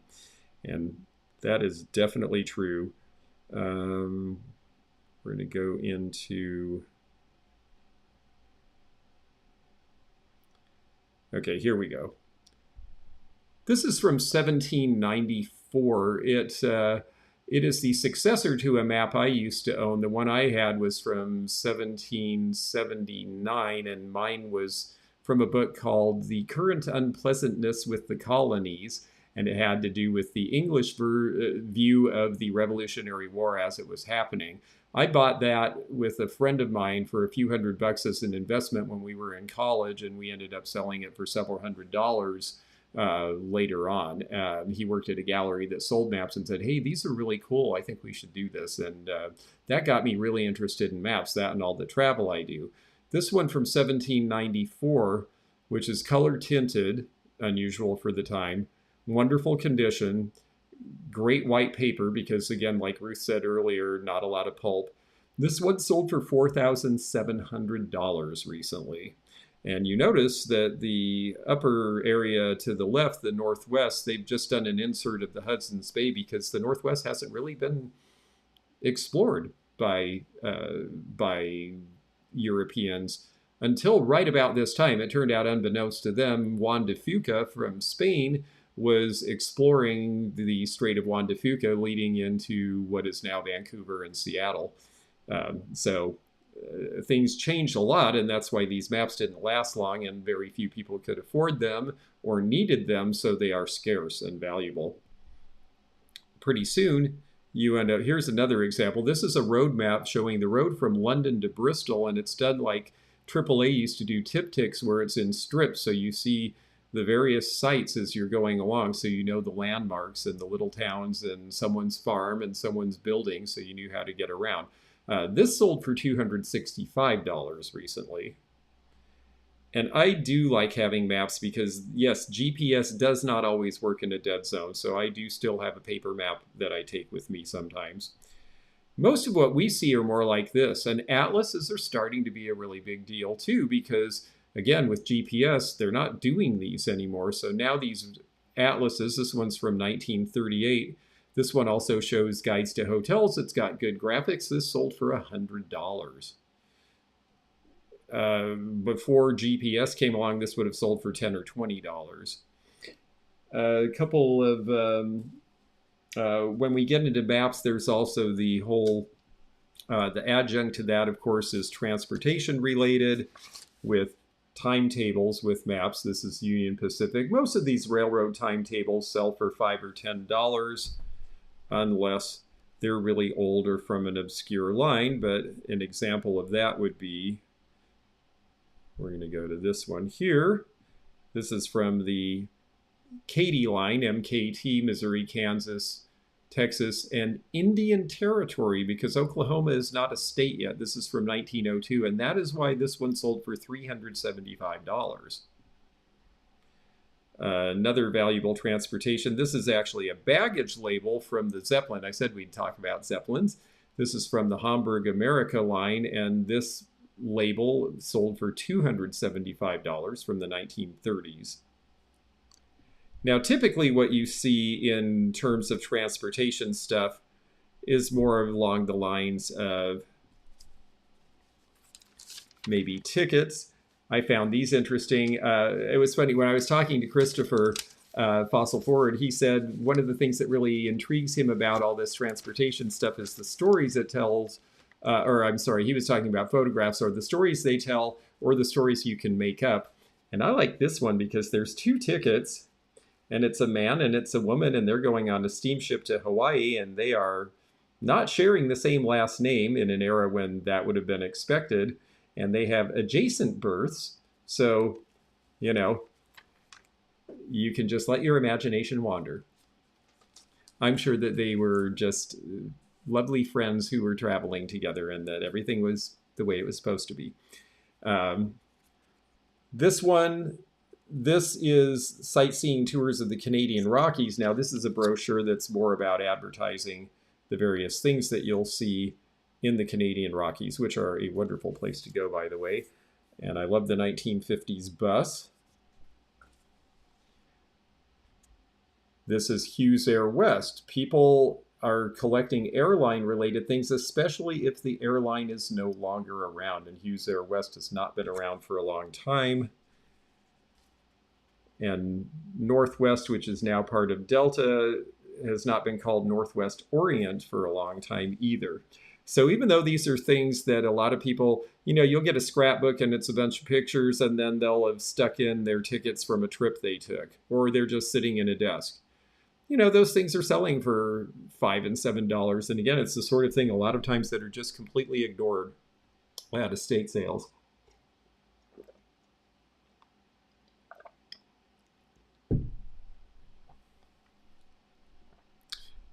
Two tickets to paradise.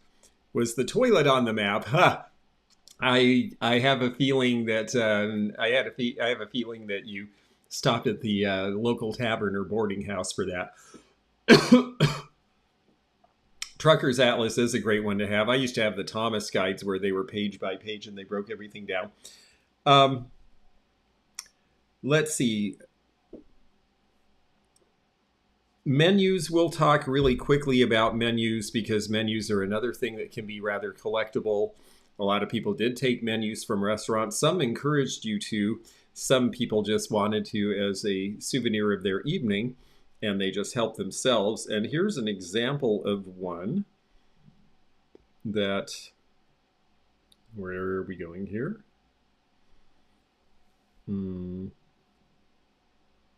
Here we go.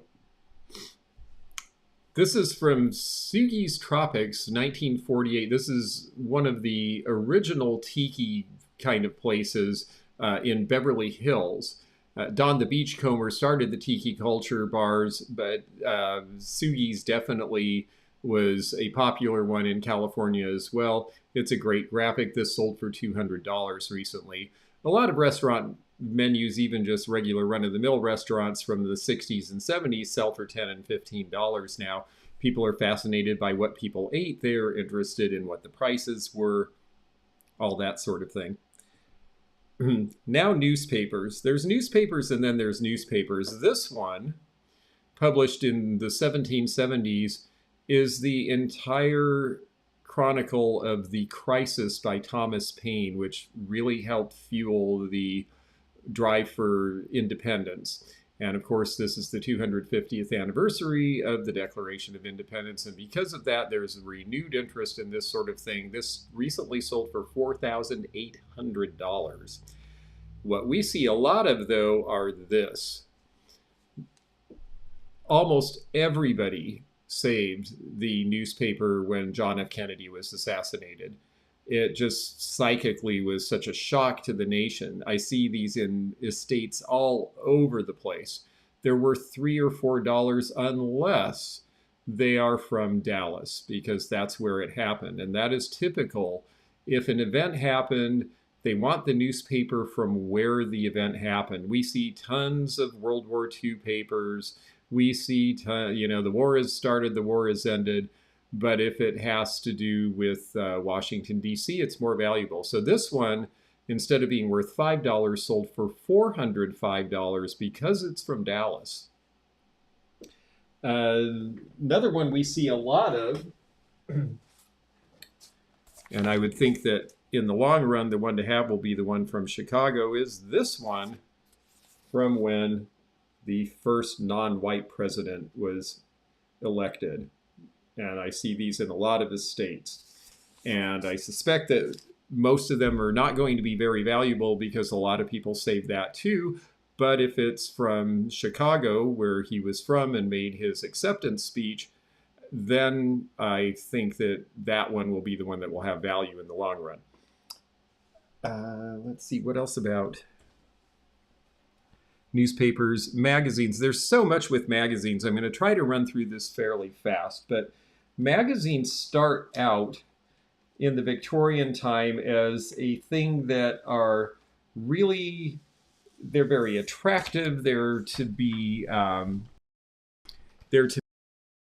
tended to be kept. They were not necessarily, even though they were dated and they were editions, this is before people had other forms of entertainment. So at that time, magazines were something that people hung on to, and so they would hire Maxfield Parrish or other famous artists.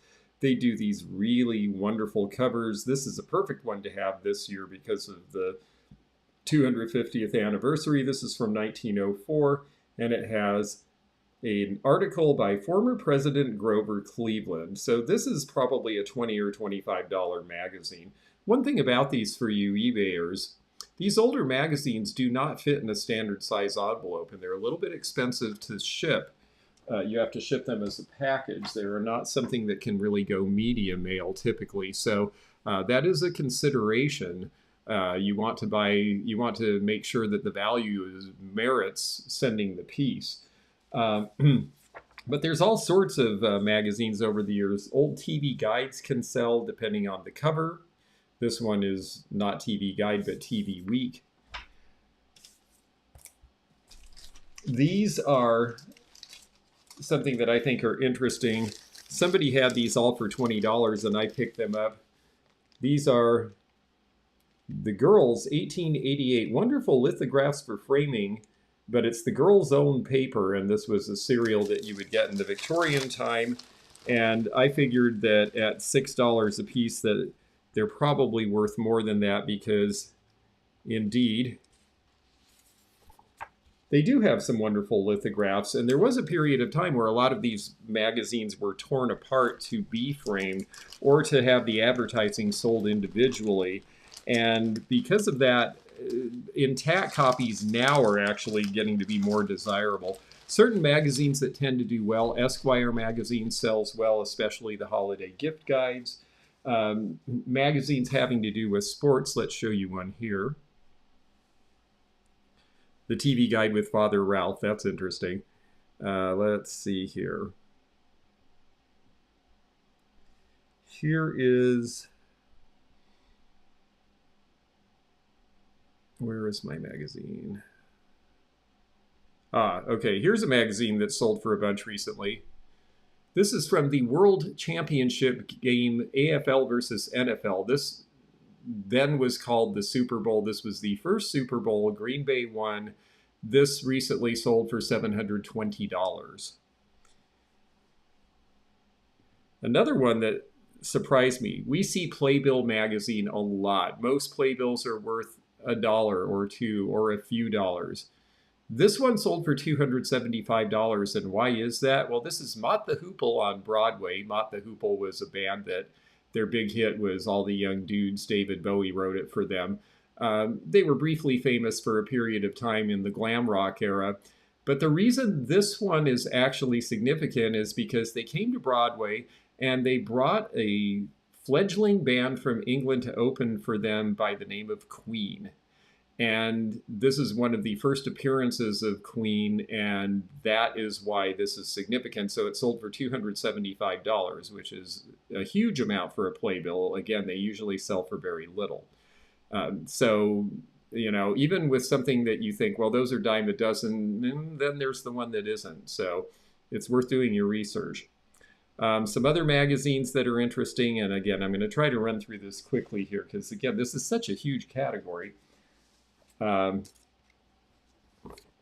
crew chief from the Indianapolis 500 is going to be of interest because it's sports related. Life magazines, a lot of people collect Life magazine because it's close to a birth date of they or somebody they knew, especially a lot of baby boomers. This one's February of 1953. I love that sea creature cover on that one. Most Life magazines sell for about $5. There's a handful, like some of the ones with photographs from Margaret Bourke White. Or there's also one of them has a baseball card that was printed as a premium on the inside, and all the kids ripped it out. If you can find it with the baseball card in it, then it's worth $100. I mentioned comic books as magazines, and they really are their own category, but this one, because it related to the TV show Alf and it came and went, I thought, well, that was certainly ephemeral. Car modeling. Disney, obviously, a huge collector area. This is the Wonderful World of Disney, sponsored by Gulf Oil from the 70s. Sometimes you run into problems like foxing, but I still loved the graphic on this with this hay truck from 1928. And so I thought that was neat. Some magazines sell because they're useful to collectors, including some old collector magazines that aren't around anymore. This is Glass Collector's Digest. They had wonderful articles and talked all about all sorts of different glass with lots of great pictures. And so these are definitely something that people are looking for now because a lot of the original people subscribed, bought it, read it, tossed it. Anything, again, to do with World's Fairs. Here's one that I bought recently. This one's actually, well, that's a manual. We'll wait on that for a minute. And then there's zines about zines. This came from Lanny Laurie, who is a viewer of ours in New York.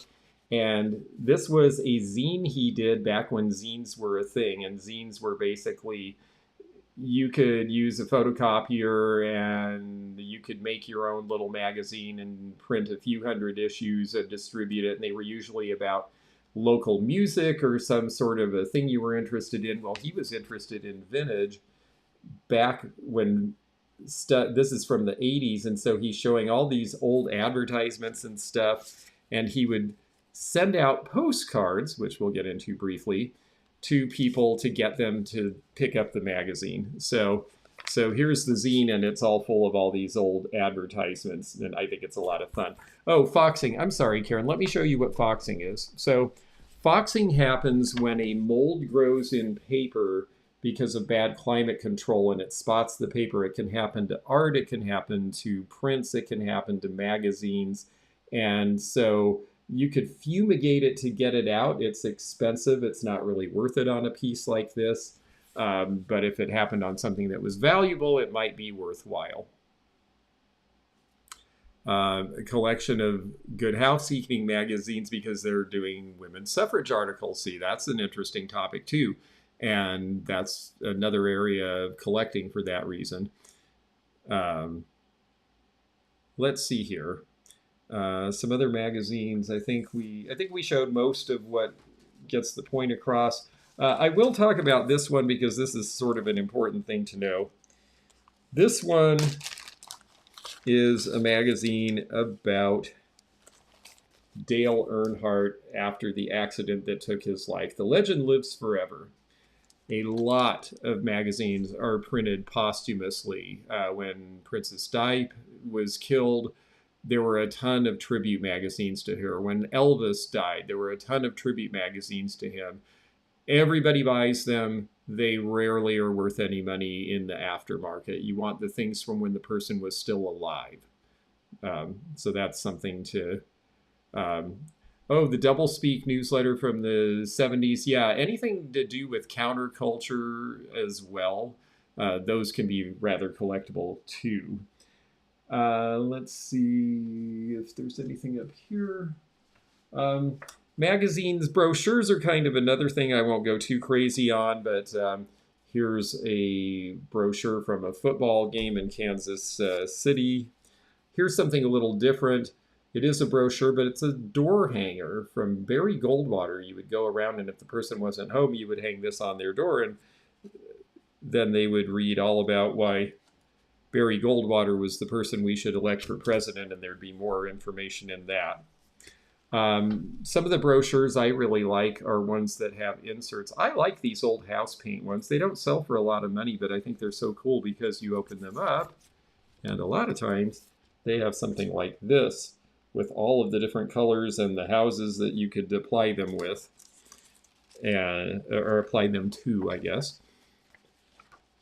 Again, cross-collectability. This little brochure is about Queen Casual stretch pants, and that looks like maybe Mary Tyler Moore's legs sticking out there.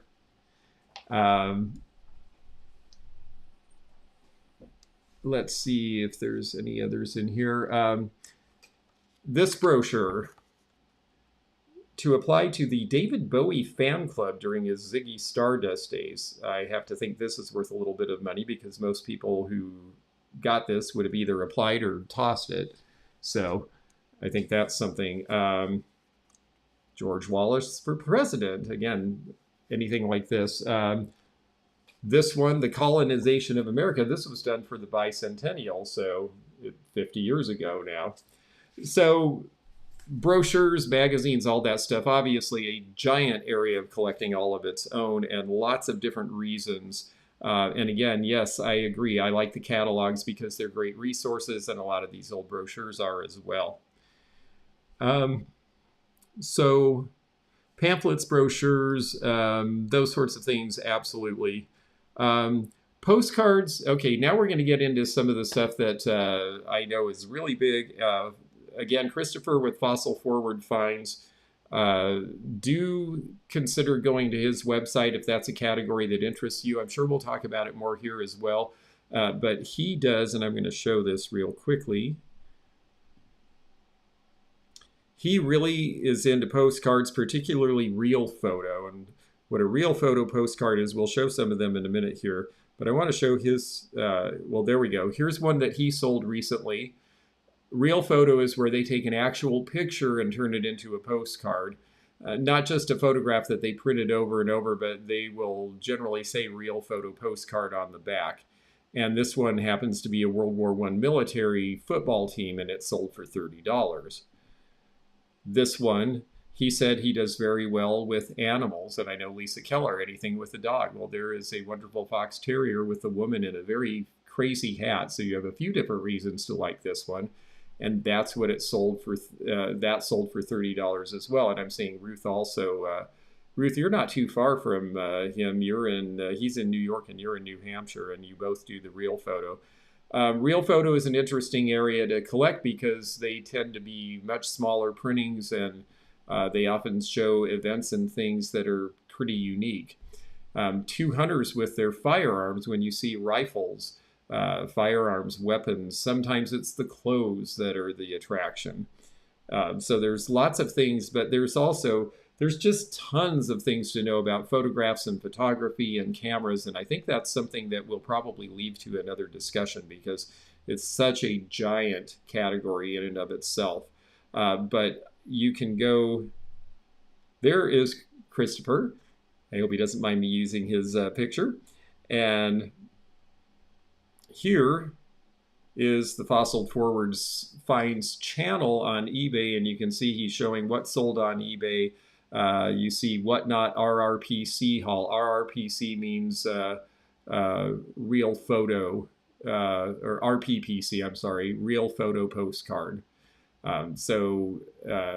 Postcard album haul. So if you are interested in postcards and photographs, that is a resource you can definitely go to. I found your best side. Well, I thought you looked good. So that is definitely a big area that we'll talk about more at another point. But I wanted you to have that resource in the meantime.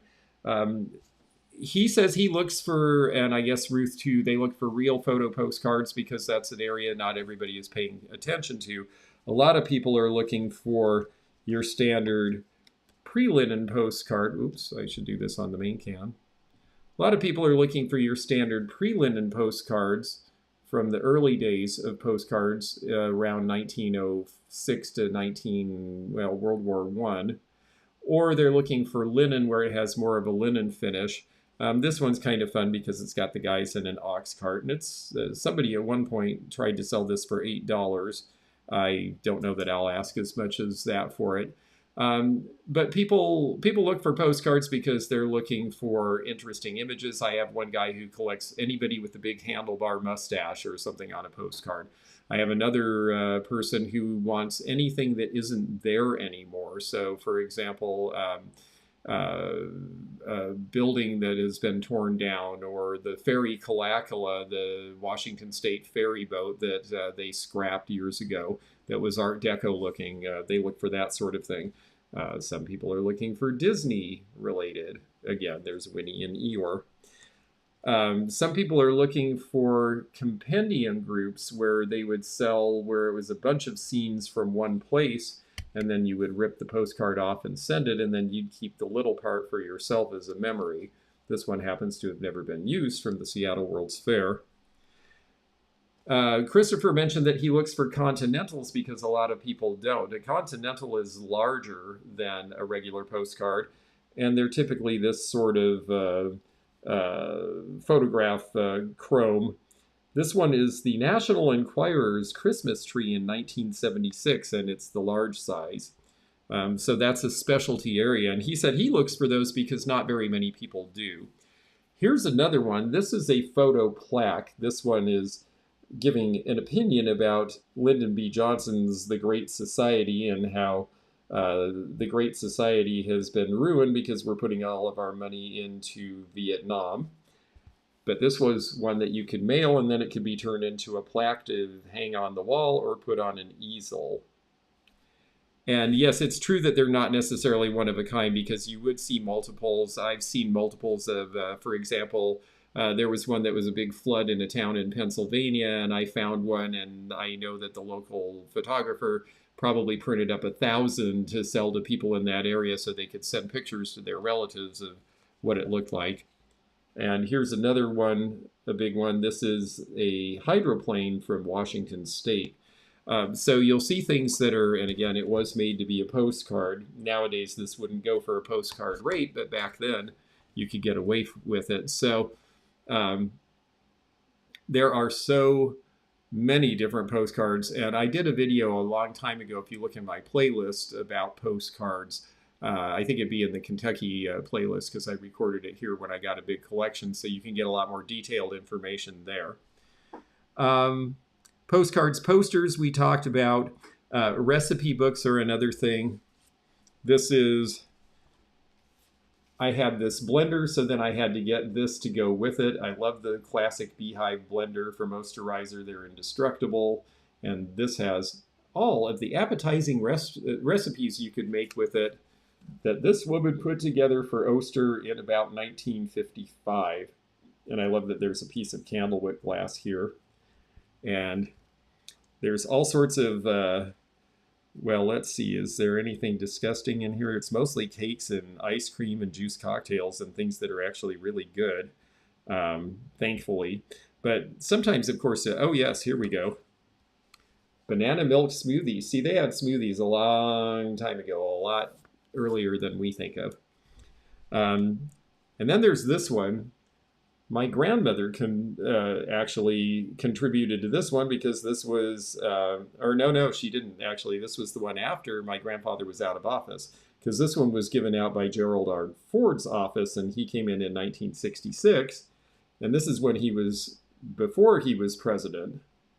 So that's a cookbook that, because of the connection to him, would probably sell for $10 or $15 at least. There's another one that sold for a lot of money that really surprised me, and I still haven't quite figured out why, but I want to show you.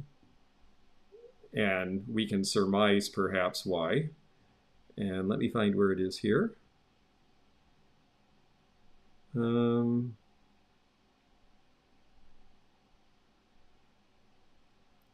It's going to take just a moment.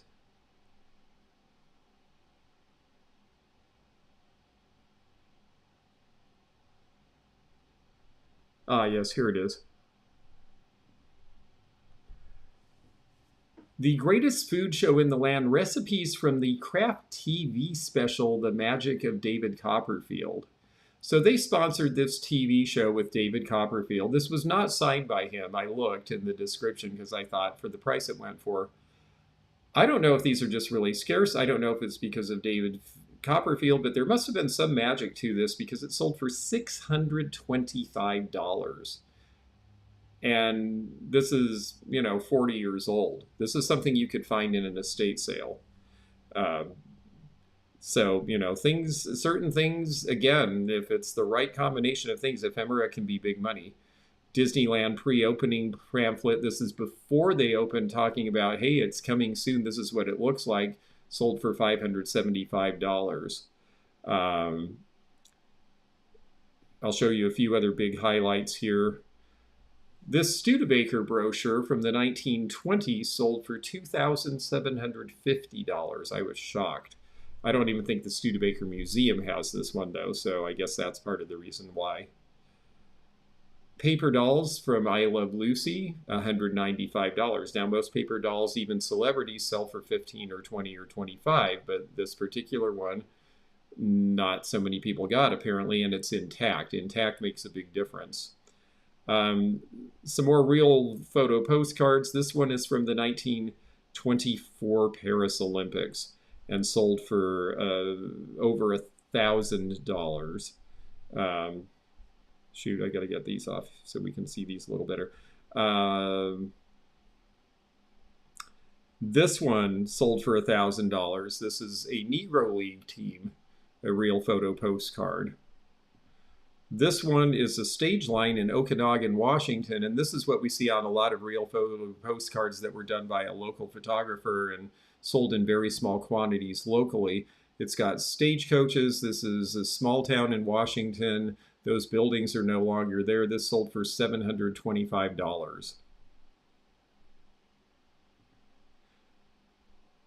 Let's see, posters. I wanted to show this one because this is probably the poster that people of a certain age think of the most if they think of a poster. This one and Rosie the Riveter. This is I Want You, Uncle Sam, enlist in the U.S. Army. Now, this is from World War I. You see it's not completely perfect. It has a small tear at the bottom. It has a crease. It has a little chip out of the margin. The top corner is bumped. It's still sold for $1,125. Oh, and here's this ledger I was talking about. This hardware store ledger with about 120 different letterheads in it sold for $720. And I was shocked. And I have to be honest, I have not paid very much attention to ledgers in the past. I will now. So that is something for sure. We talked about theater and sports programs, transportation timetables. I will briefly mention tickets because I noticed a couple of you mentioned tickets. And tickets and backstage passes. This is a backstage pass for Todd Rundgren playing in 1974 at the Syria Mosque.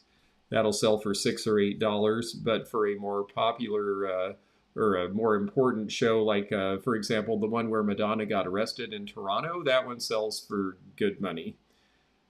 This is just a ticket. During the Depression, you could go to the Bijou Theater and you would put a little money in, and then they would give $65 away to the winner. And I'm sure that got a lot of people there, but apparently this was not the winning ticket because it's still there with the stub. Tickets having the whole piece with the stub, like the person didn't get to go or they didn't tear the ticket, are generally worth more than those without. This one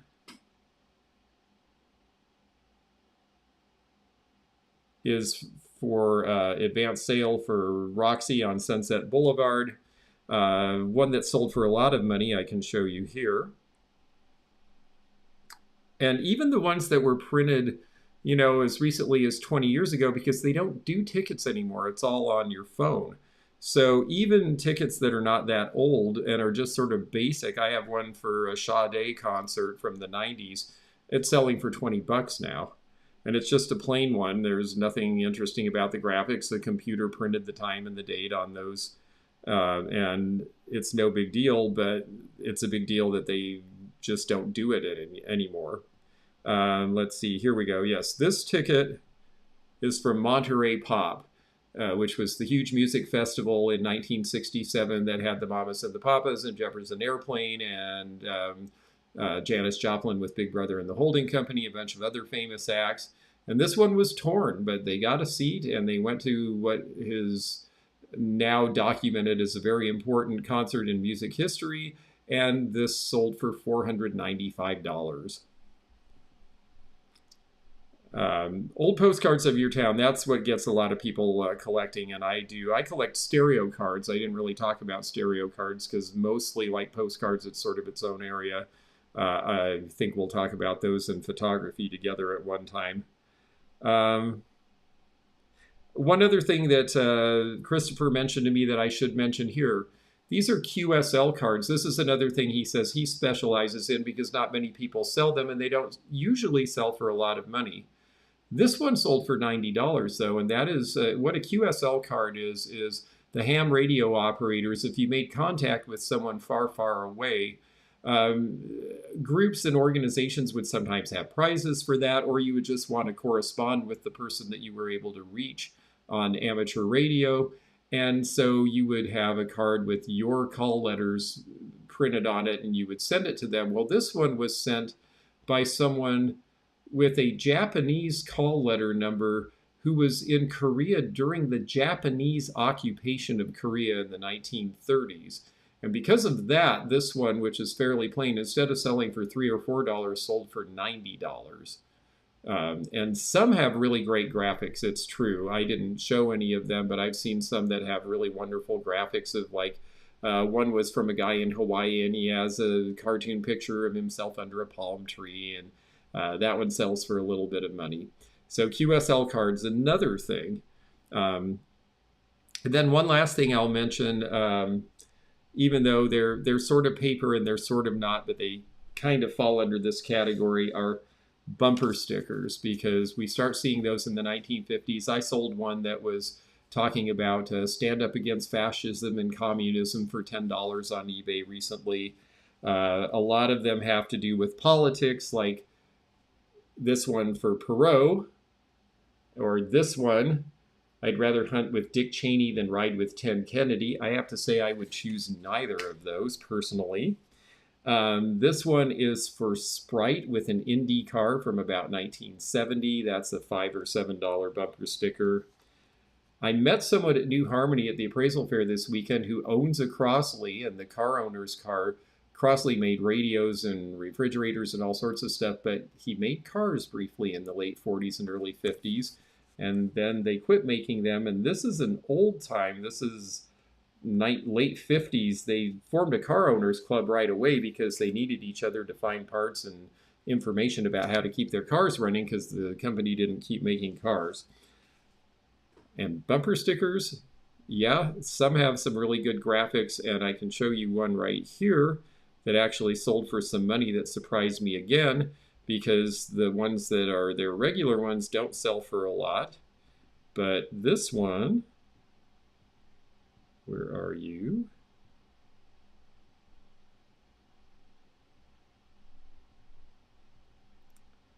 Oh, come back. Here we go. Yeah, here we go. This one sold for $115. Gilley's, the famous club in Pasadena, Texas, where a lot of the country music artists played and started. This one says Let's Rodeo, and usually they just say Gilley's, and this Let's Rodeo must have been very short-lived in the 70s, and this one sold for $115. So that was oh, yes. Yeah, this is the thing when you're dealing with political memorabilia. And at some point, we will talk about political memorabilia because it is a really interesting area of collecting. And yes, people have strong opinions and strong feelings, and sometimes they act on them. And that can be a problem when you're selling such things. Sometimes they want to have an argument with you about politics. And I just have to look at them and say, you know, that argument was 50 years ago. You probably need to go in your time capsule and have that argument. So areas that we didn't talk about in great detail: autographs, album covers, sports cards and comics, Pokemon cards. All of those were meant to be ephemeral. All of them actually, though, have collector categories that seek them out, buy them new, and buy them to collect. And so to me, that actually starts to move out of ephemera. Even though a baseball card was made every year for every player, you have an industry where they make cards specifically to be collected now. So to me, that's a different subject for another time. Sheet music, I did say I would talk about sheet music, and I will briefly here. Is sheet music ephemeral? Well, the songs oftentimes last forever, so I don't know whether it really counts as ephemera, but the graphics certainly change over time. This is Dream House. Love the cute little 1930s era cottage. This one is called Ho Hum. Again, great graphics from the 1930s. So the graphics certainly are ephemeral. The songs may or may not be. This one's ephemeral in that this is from Annie Get Your Gun with Ethel Merman. And I will resist the urge to say, ain't it swell? But it is. And most sheet music, honestly, doesn't sell for a whole lot unless it's some of the war-related, some of the Black Americana, some of those do sell for more. Horse racing, another category with stuff. Now, as far as stuff that does sell in music, a lot of fan posters that were done. This is the Police. Sometimes these were in albums, and then that's another category. But this is the Police when they were rather young, in the early 80s, when they were just starting to become really famous. So that is another area of collecting that we get into. So there's so much to it. I did want to mention a few other things that Christopher talked to me about because, okay, so where do you find it? Obviously, you find it everywhere. But I especially like to look when I'm conducting an estate sale, I look in old filing cabinets because people in the file drawers between all the bills and all the receipts that they kept for every single thing they ever bought sometimes is a sales manual, sometimes is a warranty sheet. I'm hoping now to find Rolex watch brochures, things like that. Sometimes my mom, I just went through, finally, because she's passed and it's been a while, I figured I could get rid of all of her old receipts and tax records. But I thumbed through them one more time, and I'll be darned if I didn't find a menu from the Capitol building when she went to visit her father when he was in Congress. So I kept that for my collection.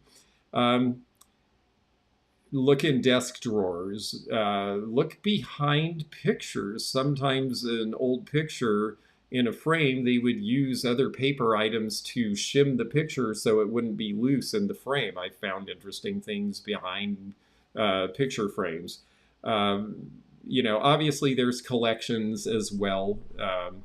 So you can buy directly a collection sometimes. How do you keep it organized? This is something I asked Christopher, because when I was going through all of this stuff, I had in a big box, and I just thought, wow, I've got to get this organized so I can do this. And I need to get this organized because some of this stuff needs to be put out to sell. Some of it, there's a few things I want to keep. And I thought, wow, I just have been throwing it in a box, and now I have 2 boxes full of this stuff.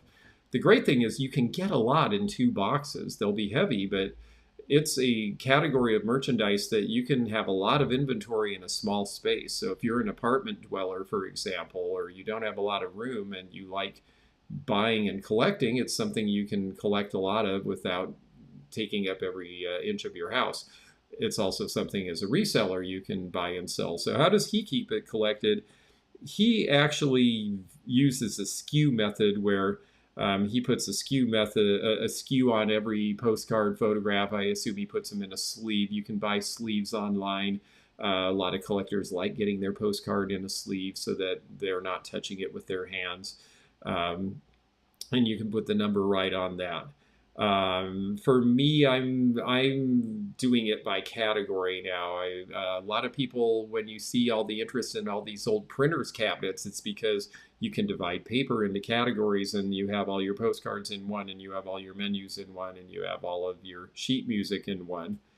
So that's another way that you can do it. He actually uses an Excel sheet with his SKU, and that way when someone buys something, he knows what, he might have it in a box and it all has the SKU number, and then he can go to the right box and find it easily. Because I know he has lots of items listed. When you have this much, it's easy to have an eBay store, for example, and list a ton of stuff, and then you got to find it when it sells. And people are not amused if you say, oh, I'm sorry, I lost the piece after I had it listed. As far as why people get interested, again, it's just so many reasons. It could be what you collect. It could be because you love the graphics. It's because you love art. It's because you're interested in the subject. I asked him, what did he wish he had known starting out that he had to learn the hard way? And he said, and this is true of all collecting categories, he wished he had learned to trust his instincts. He left things that he didn't want to pay more than $5 for things while he was learning, and he passed by some things that were really good. Jocelyn at Crazy Lamp Lady is fond of saying, if I buy something and I make a mistake and pay too much, I just chalk it up that that's the price of the education. But I buy a lot of things that I end up making a lot of money on because I took a chance. And I think especially with paper, because a lot of this is sold very inexpensively. I went to a big Ephemera estate sale that I did a video from last year in Seattle right before I started my treatments. And I bought a bunch of really good paper. And when I brought it to the counter, they said, tell us how many, it's $2 each. And they didn't care if it was, I got $30 and $40 for some of it. I got $5 for some of it. I got the entire stack for under $100, and I've probably made over 1,000 on it. So it's a great category for resellers. When someone you know is downsizing, yes, because one of the things I've noticed doing estate sales, a lot of times I go in and I say, oh, well, where's the paper stuff? Oh, well, we threw all that away. We got rid of all the junk. They don't realize that it has value. So yes, when someone is downsizing, please ask them, because you might save it from the from that. Ruth says that for hers, yep, she has a whole shelving unit devoted to sleeves, backing boards, and ridges. And those are the things you put in, and it makes it really easy to send. so you can just send it right out. On my eBay store, I have a ton of sports cars. Those actually are my friend who helps me with eBay, and he has all that stuff. And someone orders one, and boom, it just goes in an envelope and out the door, and it takes a minute or two. Um, Carol Sue says stationery, and yes, stationery. We didn't really talk much about that other than letterheads, but old stationery is definitely something that's fun. Um, Yes, every time I see a storage locker video and they throw out the paper, I know it's just maddening. I guess that means there's less of it, so it's scarcer now. Um, it is easy to buy. That's true. Christopher mentioned, I thought this was good. Proper scanning equipment may be the easiest way rather than having to take pictures of everything. And he uses something that he called a duplex scanner for postcards because it can scan the front and the back um, in a minute or two, and that's much easier than having to flip and flip and flip and flip. Another thing is, do you need to use fabric gloves? And I would say it might be a good idea on a lot of stuff. Obviously, they made a lot of these. You didn't see me using fabric gloves tonight. They made a lot of these. It's not in perfect shape. It's a little bent. I'm not worried about the oil from my hands damaging it, but if I was dealing with a really old, valuable piece of paper, I would definitely want something like that. Do you have it graded? Do you send it to PSA? Only if it's something really valuable. The people who buy sports-related stuff or autographs tend to like that because they want that guarantee that it's authentic. So you send it off, but it costs money. It can cost $5, $10, $35, depends on the piece, and it can take a while to get back. So, that's something to do if you have something that you think is really special, and if there might be a question of authenticity, or if you go online and look at the sales and say, oh, that sold for 3 times as much because they had the guarantee on it. With that, I'm going to open it up to questions. We've been here for a while, but this is a subject that's just really near and dear to my heart, so I just really wanted to elaborate on it. Obviously, we glossed over a lot of things we will talk about in the future here, but if anyone else has here an Epson Perfection V500 photo, good. That's a good one to know as well.